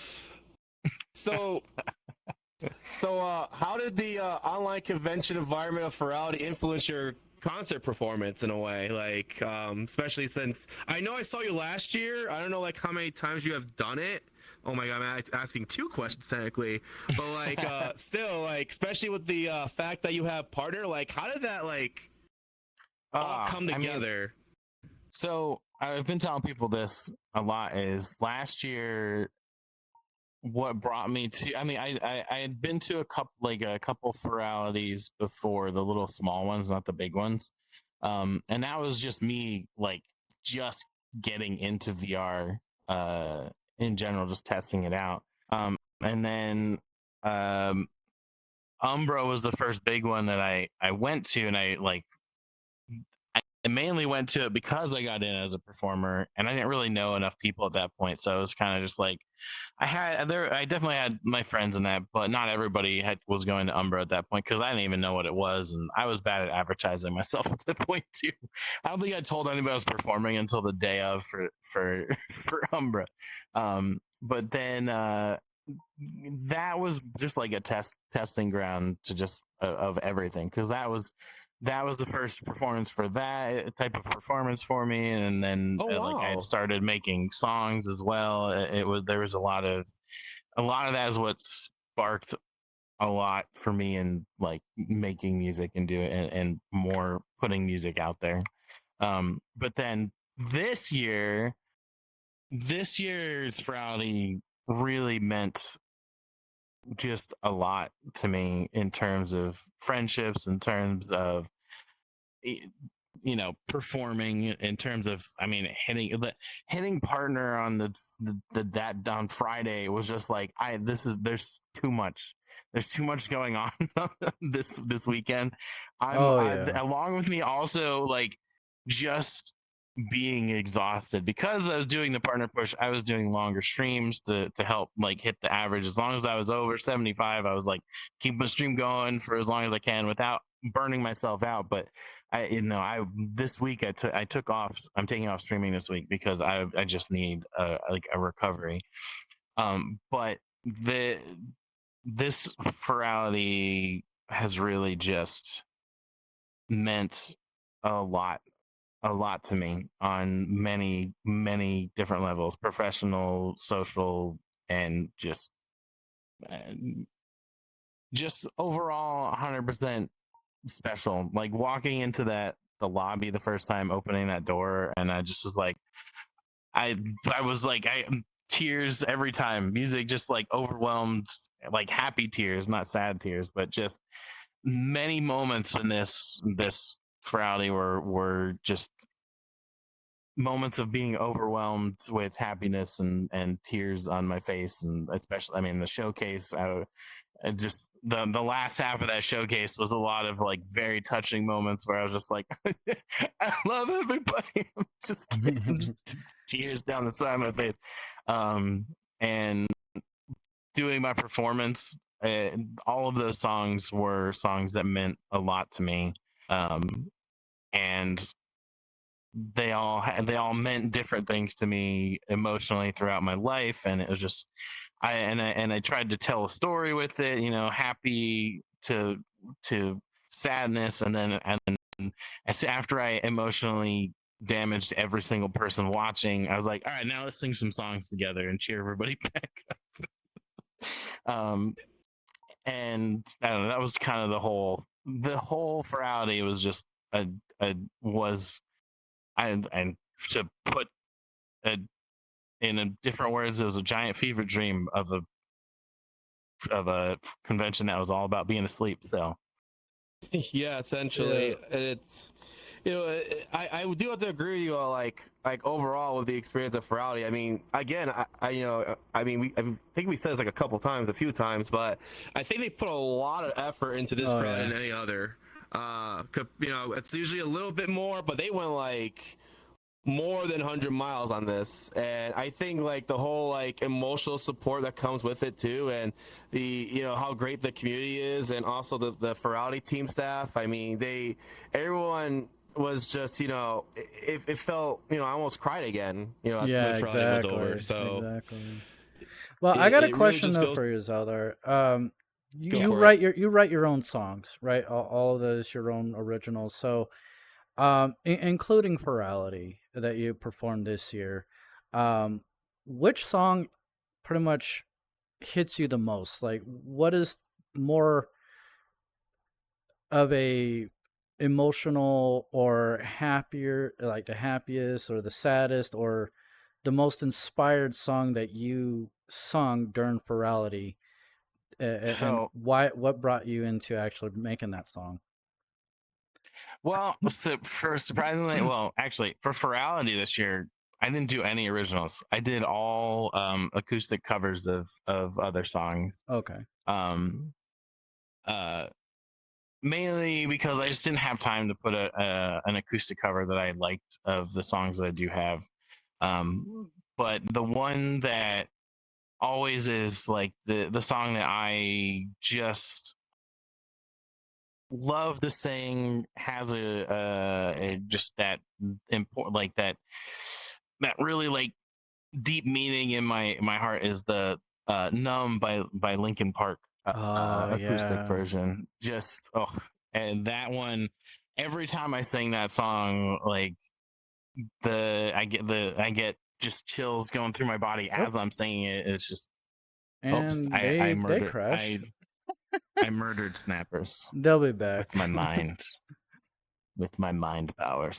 Oh my god. But yeah, Numb by Linkin Park is definitely the song that has the most meaning. I put it right in the middle of the show when I knew I'd be like at the peak energy and like really feeling the show, and so I wanted it to hit the hardest because that's the one that hits me the hardest, and I think it did. I can agree. Numb is based on really everyone's hardcore. reactions. Yeah, hardcore hits Yeah. the feels. Yeah. And welcome back, Snappy. Thank you. I don't know what the heck happened. Just really not responding for once. Like I was like, "What? Okay." Oh no. I murdered you with my mind powers. Yeah. Oh, you murdered me with your kindness. Oh my gosh! Like, oh. He got so overwhelmed he crashed. Yeah, your inspiration crashed me. But what about an original song that you wrote? Like, what hits you the hardest out of all of them? So, I only have the two at the moment, and they both have deep meaning to me because I wrote them at points in my life when I needed to write them. The first one, Triumph, is about, you know, how does a person go on when after a loss. It was written after having lost my first cat had passed away, Pancake, and it was, you know, it was my first pet, the first pet that I personally like found and cared for and took care of, and they passed away, and it was just this moment of like, what's the point of, like, you know, working towards the next goal and all that stuff, because it felt all not meaningless, but just it felt weird to keep moving forward without them, and so that's what that song is about how you keep moving forward, and Yeah. and you know, the pain that comes with it, but also like, Well, of course, you know, pets are family, no not matter do what it. people think. They Yeah. are family. Yeah. Yeah, and the song was written in a way, it's like, it's not just for losing pets, just losing anyone, losing someone, whether through death or just falling apart. Any of that is hard to do, and then moving on from it can be tough, and that's kind of what that song's about. And then the other song is called Crown, which is, you know, that's about not letting or realizing that you've kind of lost control of your life, and you're just kind of floating, and you're just passing through life without taking time to focus on yourself and enjoy it. And which was me right before I started streaming. I was basically just working and kind of floating through life, and not doing enough to really, you know, enjoy myself. And so passively it was a song existing. That's what I call it. Exactly. Yeah. It was about realizing that moment and kind of grabbing life by the balls and be like, no, it's my turn to run what's going on now, and just having fun. And that's what started this whole streaming thing, was doing that. So yeah. So, and that's what I always tell people too, is like, like, which comes to my phrase that I like, that I invented, that I like to use a lot of people, is basically to burn your own path. So basically, life throws you directions that you could choose which to go, and if one doesn't work, you can always pick another. But if neither of them work, you just create your own. Just burn your own path, And if it's what makes you happy, continue it. That's awesome. I like that. I might steal that. Feel free. Well, I'll put a little registered trademark on it for you though. Well, I have it on my merch, so yeah. Oh, there you go. So, exactly. Wow, There you okay. go. Sold. There's a little plug there for you. Anyway. There you go. All right. All right. I still got some questions for you, Zaldar. So we all know that how unique Furality is as a convention, online compared to a traditional convention. How did performing a concert, I mean, if you were able to, like, if you ever done in-person concerts, which I don't know you have, or if you're not, would you plan on doing those someday? Probably someday. One problem that I have is I have ADHD, and one of my fun flavors of my ADHD is if I know all the words to every song I sing, but if I'm in the middle of singing a song and at any point I go, all right, what's the next line to the song? Like, I think about it, I will forget every word for the rest of the song. And oh so my God, I can understand that. ADHD, man. It doesn't matter how many times I've sang it. Like, I'll just be like, and I've psyched myself out and I don't remember any of the words. It's been a whole thing for my whole life for it. And I have sang for my dad. My dad has a band that he's in, and I've sang a couple songs with them a few times. But he has the same thing. So he has this cool little iPad that sits in front with a little foot pedal that he can just tap, and it puts the next line of lyrics up on, just so if he needs to look at it and remind himself they're there. So I just need to build something like that, and I'll probably, I'd be 100% be down to do some live performance stuff anywhere. So yeah, your dad's pretty smart. I would have thought I should of start that. bugging some conventions, some IRL conventions about maybe doing that. But I also want to get more original songs before I start oh no, absolutely. doing that. Yeah, I mean, that's understandable. I mean, so that way you won't just do covers, but you have your own original songs that don't necessarily like take away other musicians and stuff. I mean, I understand that. I mean, there's nothing wrong with doing covers. I mean, I literally, my whole performance is covers. That's just, there's something more special about it being your music that you're sharing with everyone, rather than you just sharing other people's music with your voice or with my voice. Yeah, I can agree with that. Yeah. But I'm sure when you have your stuff set up and having your songs together and then feeling confident, I'm sure you will perform great, just as you did in Furality. Even if they were covers, I still think your singing is pretty good. And meeting you through Astro, I just have to say, you are a pretty cool dude. Absolutely. Really are. Well, thank you. I met this one at MFF, really, as well. I mean, I was like, damn, Zalder had his first and everything. I just hugged him, and he's just as wholesome in person as he is in VR. So, well, I mean, I love this when this happens. Apparently I tend to meet people that everybody else seems to fucking know, but I end up meeting for the first time, and they're like, like, but yeah, this is the first time I'm meeting you, and you seem like a really chill, down to earth individual, and I do love your music though. When you were playing, I'm like, oh my God, that is beautiful, just beautiful. Thank you. Yeah, your tones are very crisp, and they, they sway me around. I mean, I almost passed out twice, and not because your singing was bad, but because it soothed me in a way, and it felt fantastic. I was like, oh no, not again. I want to see his concert. Let me stay up. I had to sit up straight just so I could listen to you. That's when you pop some fucking coffee on and just continue going, man. Umbro, I just hear him sing his first two songs, and I'm like, Wait, what? No, I missed his own performance. Oh no. Oh no. Oh my god. I mean, there's a certain tone of voice that just sways me down to sleep. I don't know what it is, but it's comforting. You have a very comfortable voice. So, I mean, Well, thank you. absolutely. I've been I told know it's many weird. times I should do ASMR, and I'm like, I can't. Bro. I can't do that. I just would not Have you be. been to an ASMR? I've been to a few. I just like that's just not. I would laugh at myself. I'm nothing against anyone who does ASMR.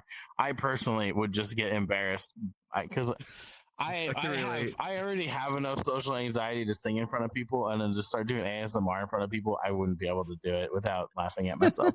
Especially whisper, like, oh my god, the whispering for ASMR is just crazy, and then they just pop things, make some noises. I'm like, dude, No. that just tickles my eardrums. The people who do that, Mansters and that, like I've watched their streams. They're really good at it, and I commend them on it. I can't see myself doing it without just ruining it by adding in little fart noises or something to just because I would just have it. I like adding humor to stuff, and I can't stop myself from adding humor to stuff. So you would just get some weird noises that I'd throw in the middle of trying to do that, and which then it isn't ASMR. It's just a parody of ASMR. And even without ASMR, you know, if you guys aren't aware, he does stream on Twitch, and sometimes there are some redeems that just throws him off, but he still keeps it going. I mean, this is not even a question, but still, how do you not get distracted by those things while you're singing? Like, what is like your secret of that, if you have one? Just curious. That's my second superpower of ADHD is hyperfixation, hyperfocus on the songs. Yeah, like being completely tuned in. Yeah. Yeah, I mean, I can definitely hear the sound effects, but sometimes, like, I don't even know that that they happen. People are like, "Didn't that scare you?" I was like, "What? Didn't what scare me?" I was singing. Sorry. Just like I could relate on that because like I'd be like hyper focused on a game, or I'd be hyper focused on something, and one of my redeems, either the ooh woo or the hydrate, would go off, and like I don't even hear it because like I'm so focused on what I'm doing, and then chat's like telling me, say, "Hey, you got a redeem, and I'm like scrolling up. I'm like, really? Oh, okay, there it is, and it's like, whoops. It's been like 30 minutes since it went off. Like, oh shit. Yep. That's why I appreciate my mods very much, because they'll send me Discord messages later and be like, "Hey, make sure you give VIP to this person that redeemed it and you didn't even react to." I was like, "Oh, I need one of those. Oh my god. Oh no." It feels so bad too, because it's not. I'm not purposely avoiding it that stuff. Just sometimes my brain just gone. Oh yeah, same. It makes you wish that the redeem was automatically like in place, so you have to worry about going to Twitch settings and do all that stuff. So exactly. That should be a thing, honest to God. Really should. You know, that's something we should throw at Twitch. Let me not get too sidetracked, though. I mean, I'm sure we all agree on that. We got a few more to go. So, oh no, this is going to be repetitive, but so as we all know, aware, this was your second time in a row performing at Furality, right? Yeah. How easy was it to get ready and set up? Were the staff really supportive and helpful during the process? This was the down point of the day for that Friday, because everything was going so well. I was watching it was I can't remember, because it was Minxie. It was watching Minxie, and the last song for Minxie comes on. Then it was going to be there was the I think it was the dance segment before me, which I didn't get to watch, because that's usually you have to be there an hour before your performance to get set up and get ready for when you're on.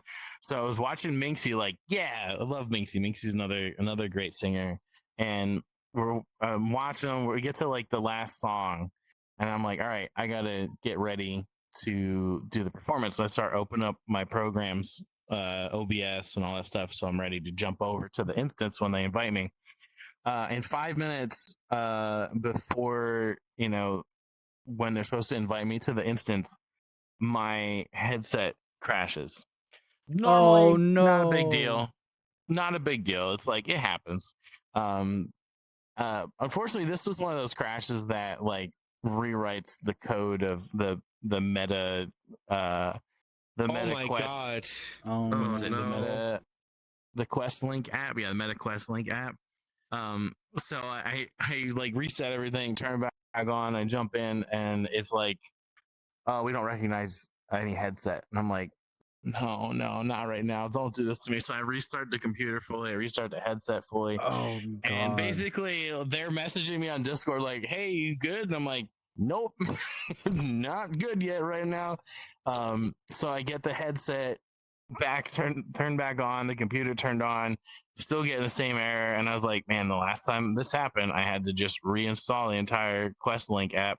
So I'd go to the website, download the QuestLink app, start reinstalling it, but they throttle download speeds to download the QuestLink app. So it's a 3 gigabyte file that's taking like 10 minutes to download, and then it's Oh got my to God. install. And I'm sitting here freaking out, like, why right now? Well, this happened 7 months ago or 6 months ago. It happened. Why is it happening right now? There's so many other dates it could happen on. I wasn't doing anything crazy either. It was like it was even easier, and an easier OBS setup. It's literally just an OBS with just one video file playing and 2 microphones. It's not loading a ton of like overlays and everything. I was like, what did I do on this computer to overload the headset? Either way, like I'm messaging the person running the event and going like, I'm on my way. I'm trying. I'm working on it. They're like, are you sure? Are you good? I'm like, I'm trying my best here. I'll be there as soon as I can. Like, all right, we're gonna start inviting your guests. Like, I got there after all of my guests that I invited were invited. So everyone's like, oh, hey, the performers here for the show they're doing. When I finally got in, I got in 20 minutes before 20 minutes before I was supposed to go live. I finally got into my instance to sing the song. And thankfully, it's like I had done the performance last year, and it was a lot of the same setup, so I was essentially ready to go. And the person who was running my cameras and the live, I've worked with many times now. So we were both like good to go at that point. But It yeah, must have been a roller coaster too. it was because I mean, after installing it, I was like, oh, it all works. I go to start it up, and if you use a Quest Pro, it loads this Quest Pro menu first, and then you turn on Steam, and then Steam overtakes the Quest Pro menu. It wasn't getting rid of the Quest Pro menu. Oh god. So it's loading up Steam. I had the loading same up problem with my Steam Quest. and having the yeah. Quest Pro menu still there, and I'm like, no, stop it. So there's another 10 minutes of figuring that out. So I finally get into the instance, and I'm like starting to get ready, and I have like, I'm allowed to invite 9 people. I sent a list of 11. So the 9 people that I invited are there. We're getting there, sitting ready to. I'm like getting myself ready into the thing, and not paying attention. But more of my friends are joining. Like, and I'm like, no, I didn't notice it. And all of a sudden, the Drake host, is a cake the is now person who's following. running the instance, runs over to me. Drake, and thank goes, you for the follow. "Who Thank are you. these Thank you. extra Welcome to the people? show. Are you inviting people?" I was like, "No, I'm not. I'm literally just setting up." Oh and they're no! like, there's 13 people here. They're only supposed to have 9. I was like, I didn't invite anybody.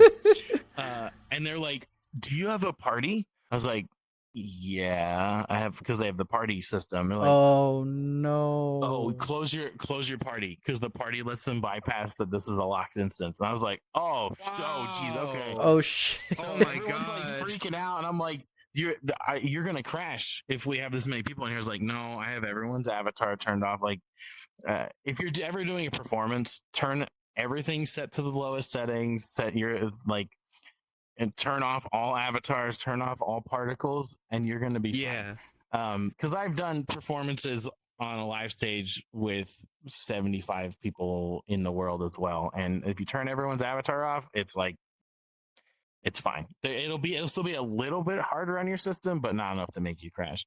So I'm like in the Discord call with talking to them as they're like, do we need to kick people out and all this stuff. I was like, listen, I'm going to be fine. I will be fine as long as you guys are okay and you think that it won't affect your systems and your side. You don't have to worry about me. And so thankfully we didn't have to kick anybody out. We got to keep everybody in there. But they were like, That's awesome. Like, yeah, your party's closed, right? I was like, it's closed. Don't worry, it's closed. Oh my god! But I was like, you probably should have told me that beforehand, that I shouldn't have a party open before going in there. So.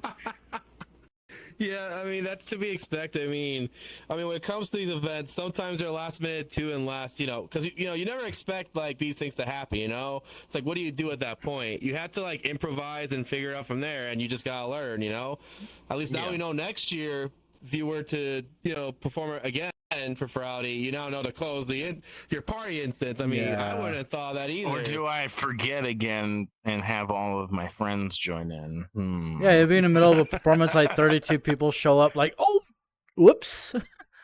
Well, thankfully the party can only be 10 people at max, so you couldn't get too overwhelmed. But yeah, that was definitely everyone was like scrambling. Day one things. I do have to say I was thankful that I was day one, because day two was kind of like I would have been pushed to the next day if I was on day three. I mean, I would have been pushed to the next day because my performance from the last one of the night that happened. Yeah, from the crash. Yeah, it was like what, 6 hours? That was insane. Oh my god. And I was streaming in VRChat the whole time. You stay in the same instance, right? Or did you? Yeah, I was in a lobby. I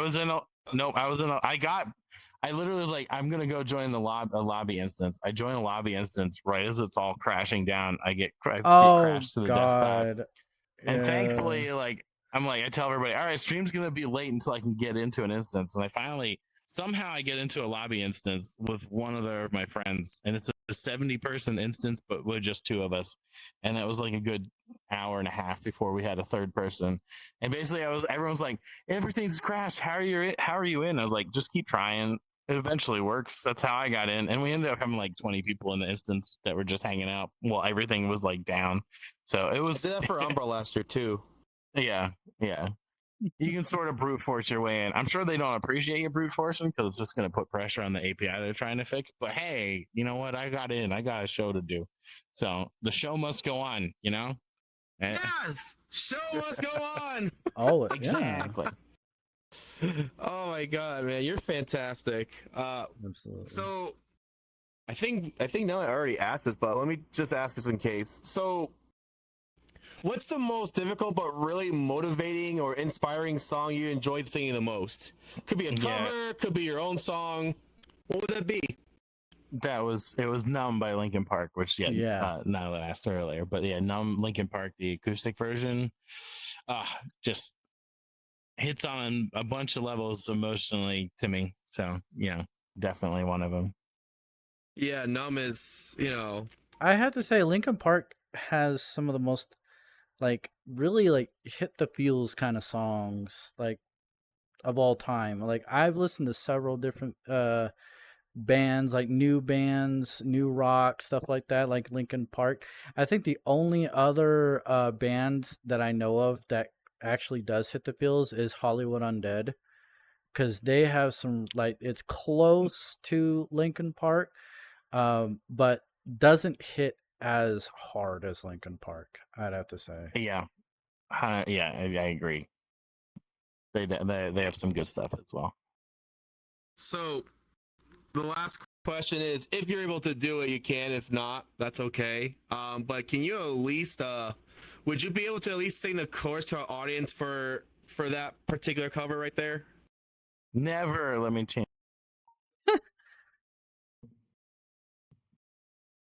Is this loud enough? Let me know if this is loud enough. I can't really turn it up any louder. You might have. Can't hear you. We can't hear you. Me. Oh no. Hey, I mean, this is like Twitch streaming. We always improvise and figure it out. If not, it's okay.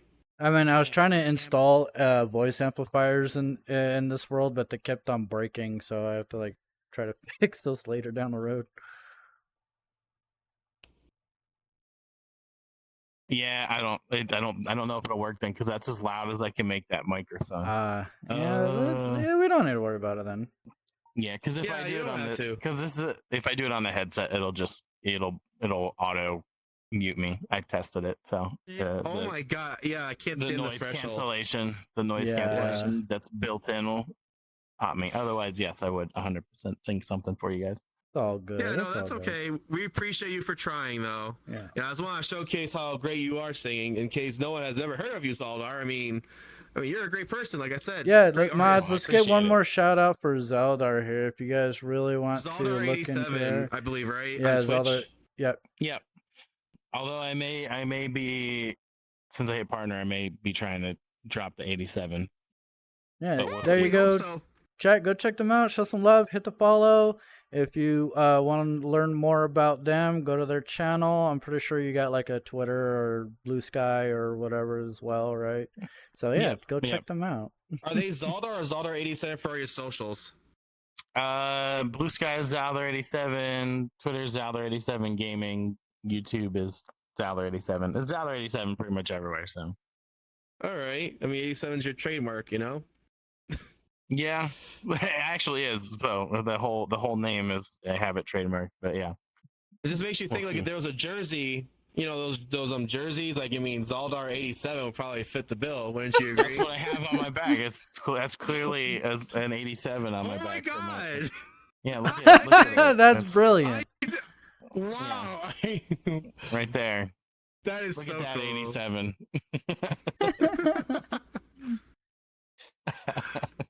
Oh, well, that's quite the plug right there. Well, all right. Is there anything you want to say before we wrap everything up, Zaldar? We really appreciate you, by the way, for coming. Thank you so much. No, I mean, thank you for Roscoe having me. Fox I 2010 is don't now have anything following. in particular other than if you see anybody doing a partner push, just lurk in their chat. It'll Roscoe, help 'em. thank you for the That's- follow. Welcome to the show. I can't thank enough people for doing that for me. So make sure if you see it, just pop in, let it sit overnight. You can mute the stream, just let it go, and you're just going to be nothing but a huge help to everybody that's on their own path for streaming. So Exact.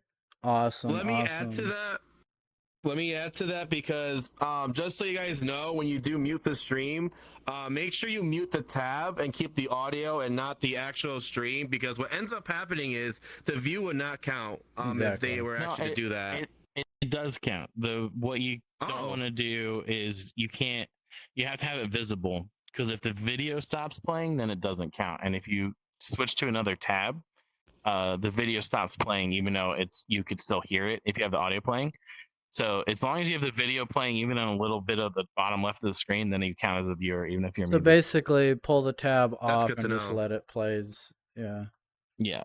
The All right, mute well, that's thing is actually what a good tip. people are confusing the mute for just hiding the screen, because they like even Twitch came out to like clarify that as long as the video is playing, it's counting. So Yeah, because sometimes in the background, Windows likes to do is it takes out the video, or it depends on the web browser too. If the video isn't physically there, right, that means it wouldn't count. Even the audio's playing in the background. yeah, the video stops playing. to That save on sucks. resources. Oh my god. Well, that makes sense. I mean, that's what a view is, right? A viewer needs to view something, not a listener. I mean, we gotta get listeners and viewers. How about that? We should definitely put something about that. But, Well, we do have a couple of people in chat asking to at least hear something from Zeldar, even if it's through your regular mic, just to show off your voice, I guess. They want to hear something if you want to just All right, we'll do it. at least the chorus. yeah. I have the song lined up. I have let me see here. Thank you, Zaldar. Yeah. I'll do a little verse and chorus for Numb. And hopefully it sounds okay and not blown out for everybody. But Yep. Fingers crossed. no music, you're just gonna hear my voice. Yep. Good luck. That's all I gotta say. All right, here we go. Can't you see that you're smothering me? Holding too tightly, afraid to lose control. 'Cause everything that you thought I would be is falling apart right in front of you. Caught in the undertow. They're caught in the undertow. Every step that I take is another mistake to you. And every second I waste is more than I can take. I've become so numb, I can't feel you there. Become so tired, so much more. Well, I'm becoming this. All I want to do is be more like me and be less like you. Yo, let's fucking go. Thank you so much. Nice. Chat was going Yo, fucking oh my God, wild that's there. That was fantastic. I gotta great. stand up for that one. Yes. Thank you. Oh my God. Getting me excited. Oh my God. Yo, that was wow. Thank awesome. you, Zonar. That Thank was beautiful. you. That was fantastic. Well, so you guys heard their plugs. You know, Zonar 87, go check them out. Go check them They're out. awesome. Absolutely. Yes. And thank you so much for joining in and sharing your experience with us today, Zelda. You're amazing. Hope to run into you again some other time. Maybe just at some random event, or heck, maybe just hang out at some point. I don't know. But it was Always great to see you always again. down. Yeah. All right. Thank you for having me. Yee. Run away. Thank you so much. All right, so I mean, this was actually for the first time we tested this world and everything. You know, Heck yeah. VR live.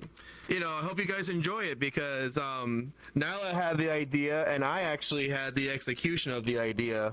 So when we come up with this together, we thought, you know what, we should definitely do a talk show. Absolutely. And so I hope you guys enjoyed it. This is Yeah. probably going to be the only time we will be doing something like this because this was quite a lot. I'll be This honest. was but- honestly, I'm surprised on how well it went. I'm very surprised on how well it went. I thought it was just going to be like a stumble bumble around kind of thing, but you know, everybody followed followed everything, and everyone was so great, polite. They answered all the Absolutely. questions. We learned a little bit more. Actually, a couple of things I didn't even know what was even going down on Furality until I actually heard it from them. First time meeting a couple of other people I've never ran into, so I had a real blast. I'm glad you did, Niilit. And you know, the number one thing about me, and even I don't know if Astro can vouch for me, but I'm usually good at last minute stuff. Like if there's something we need to improvise, we'll do it immediately. Like this, I haven't had any time for this until last night. And I'm like, okay, fine, let me do this. Like, let's get the computer up, and then fax machine noises. But then after that, I had a friend of mine that helped me with these questions, which unfortunately they want to remain anonymous, so I respect their privacy. But in general, doing What is going on with it's the not good. leg? Like I do this with college as well. Always last minute with my papers, and I always turn them on time. Don't ever do that. Same thing with well, VR Live. I mean, realistically, I'm not going to say the other name, but that show is usually like how it works. It's always last minute stuff, rehearsing all sorts of things, and we didn't do anything like that at all. I just typed the questions in, and then now that he created this amazing world. It was fantastic. I just want to say, you know, I'm just so glad we did this. This was not even originally my idea. My idea, well, this is our idea now, but my idea was we were going to go to a world, a Furality world, and be in a circle. And I think that wouldn't work as well as what we did here. So again, Niilit, I'm just so glad we did this, and there will be more to come. We're going to have all sorts of guest stars here, people that are VRChat, you know, world creators or avatar creators, Twitch streamers, YouTube content creators, all sorts of stuff. So you know, it's gonna be pretty exciting. I mean, we even have that stage 2 that we're still working on. Yeah, they got this. We got the waiting area here with the guests, as you can see. They were sitting over here the entire time. And then we got the stage, which I'm still going to be working on, where we're going to have like performances and stuff. And then we got the control panel with the camera system. Everything's going to be coming into play later down the road, but you know, hopefully it will work out in the end. Yeah, it will. I'm sure it will. Knowing how you and I work together, I know you do most of the work, but I'm always here for your support if you need anything. Yeah. So, Whoops. I'm just so glad that we were able to do this again. So you guys that are tuning in, I'm just hope you enjoyed. We're definitely going to do more of this in the future. We just gotta do some touches and stuff. This is basically our demo debut, you can say, because after Furality, so we figured why not and give you guys something to enjoy. And for those that didn't attend Furality, especially, you guys now know what happened at Furality for the most part. Exactly. So but I think that pretty much wraps up. Is there anything you want to add? I had a great time doing this. Furality was completely amazing. I was blown away at the end statistics. I always look forward to the end statistics at the end of every Furality. And honestly, they were a lot more organized. I had a lot of fun, especially working along with you on this as well. I'm looking forward to actually doing a full-on first VR live stream in the future. So, what about you? And as we keep doing this, there will be more things we'll probably add in the future. So we have a lot of ideas brainstorming right now, but we're going to start little by little, work our way through, and then extend and expand upon it. It's VR Live. Big hit, but we're getting there. We'll get there, exactly. Any idea who we can probably rate to? Out? Yeah. Let's take a look real quick. Let me see. Is anyone streaming? Well, actually, let me click their name. Let's see if they still are. You know what? We should just raid RavenPup because she's been streaming the entire time. For the most part. Oh, Raven_pup. Yeah. Okay. Let me find them. There they are. I found them. There we go. So yeah, we'll go ahead and rate off to RavenPup. And again, everybody, I know this was very unexpected, but I really wanted to do this as a big surprise and a pre-introduction to VR Live. This is exactly what's going to be going on throughout that. But we might do one more of these in the near future. Possibly. But the actual start point is probably going to be 2 or 3 months from now, because we still got a lot of planning. We still got a lot of people to recruit, and because we still need a coordinator, we still need a couple of cameramen, we need a crew. So it's going to be 2 or 3 months in the future. So again, everybody, I was going to say, we may it may be possible that we might even do applications. I can make the Google form, and we can see if you guys are interested in what skills you bring to the table. But again, this will be in the future, for sure. Yep, exactly. But anyways, Beans, as I say at the end of my streams, y'all have a wonderful night. Good health to you all, and more importantly, always have fun. Any outro on your end here? Well, as always, my favorite outro I always do is, my name is Sappers1. I bid you all farewell. You guys have a great night. We'll see you later. Thank y'all. Bye-bye.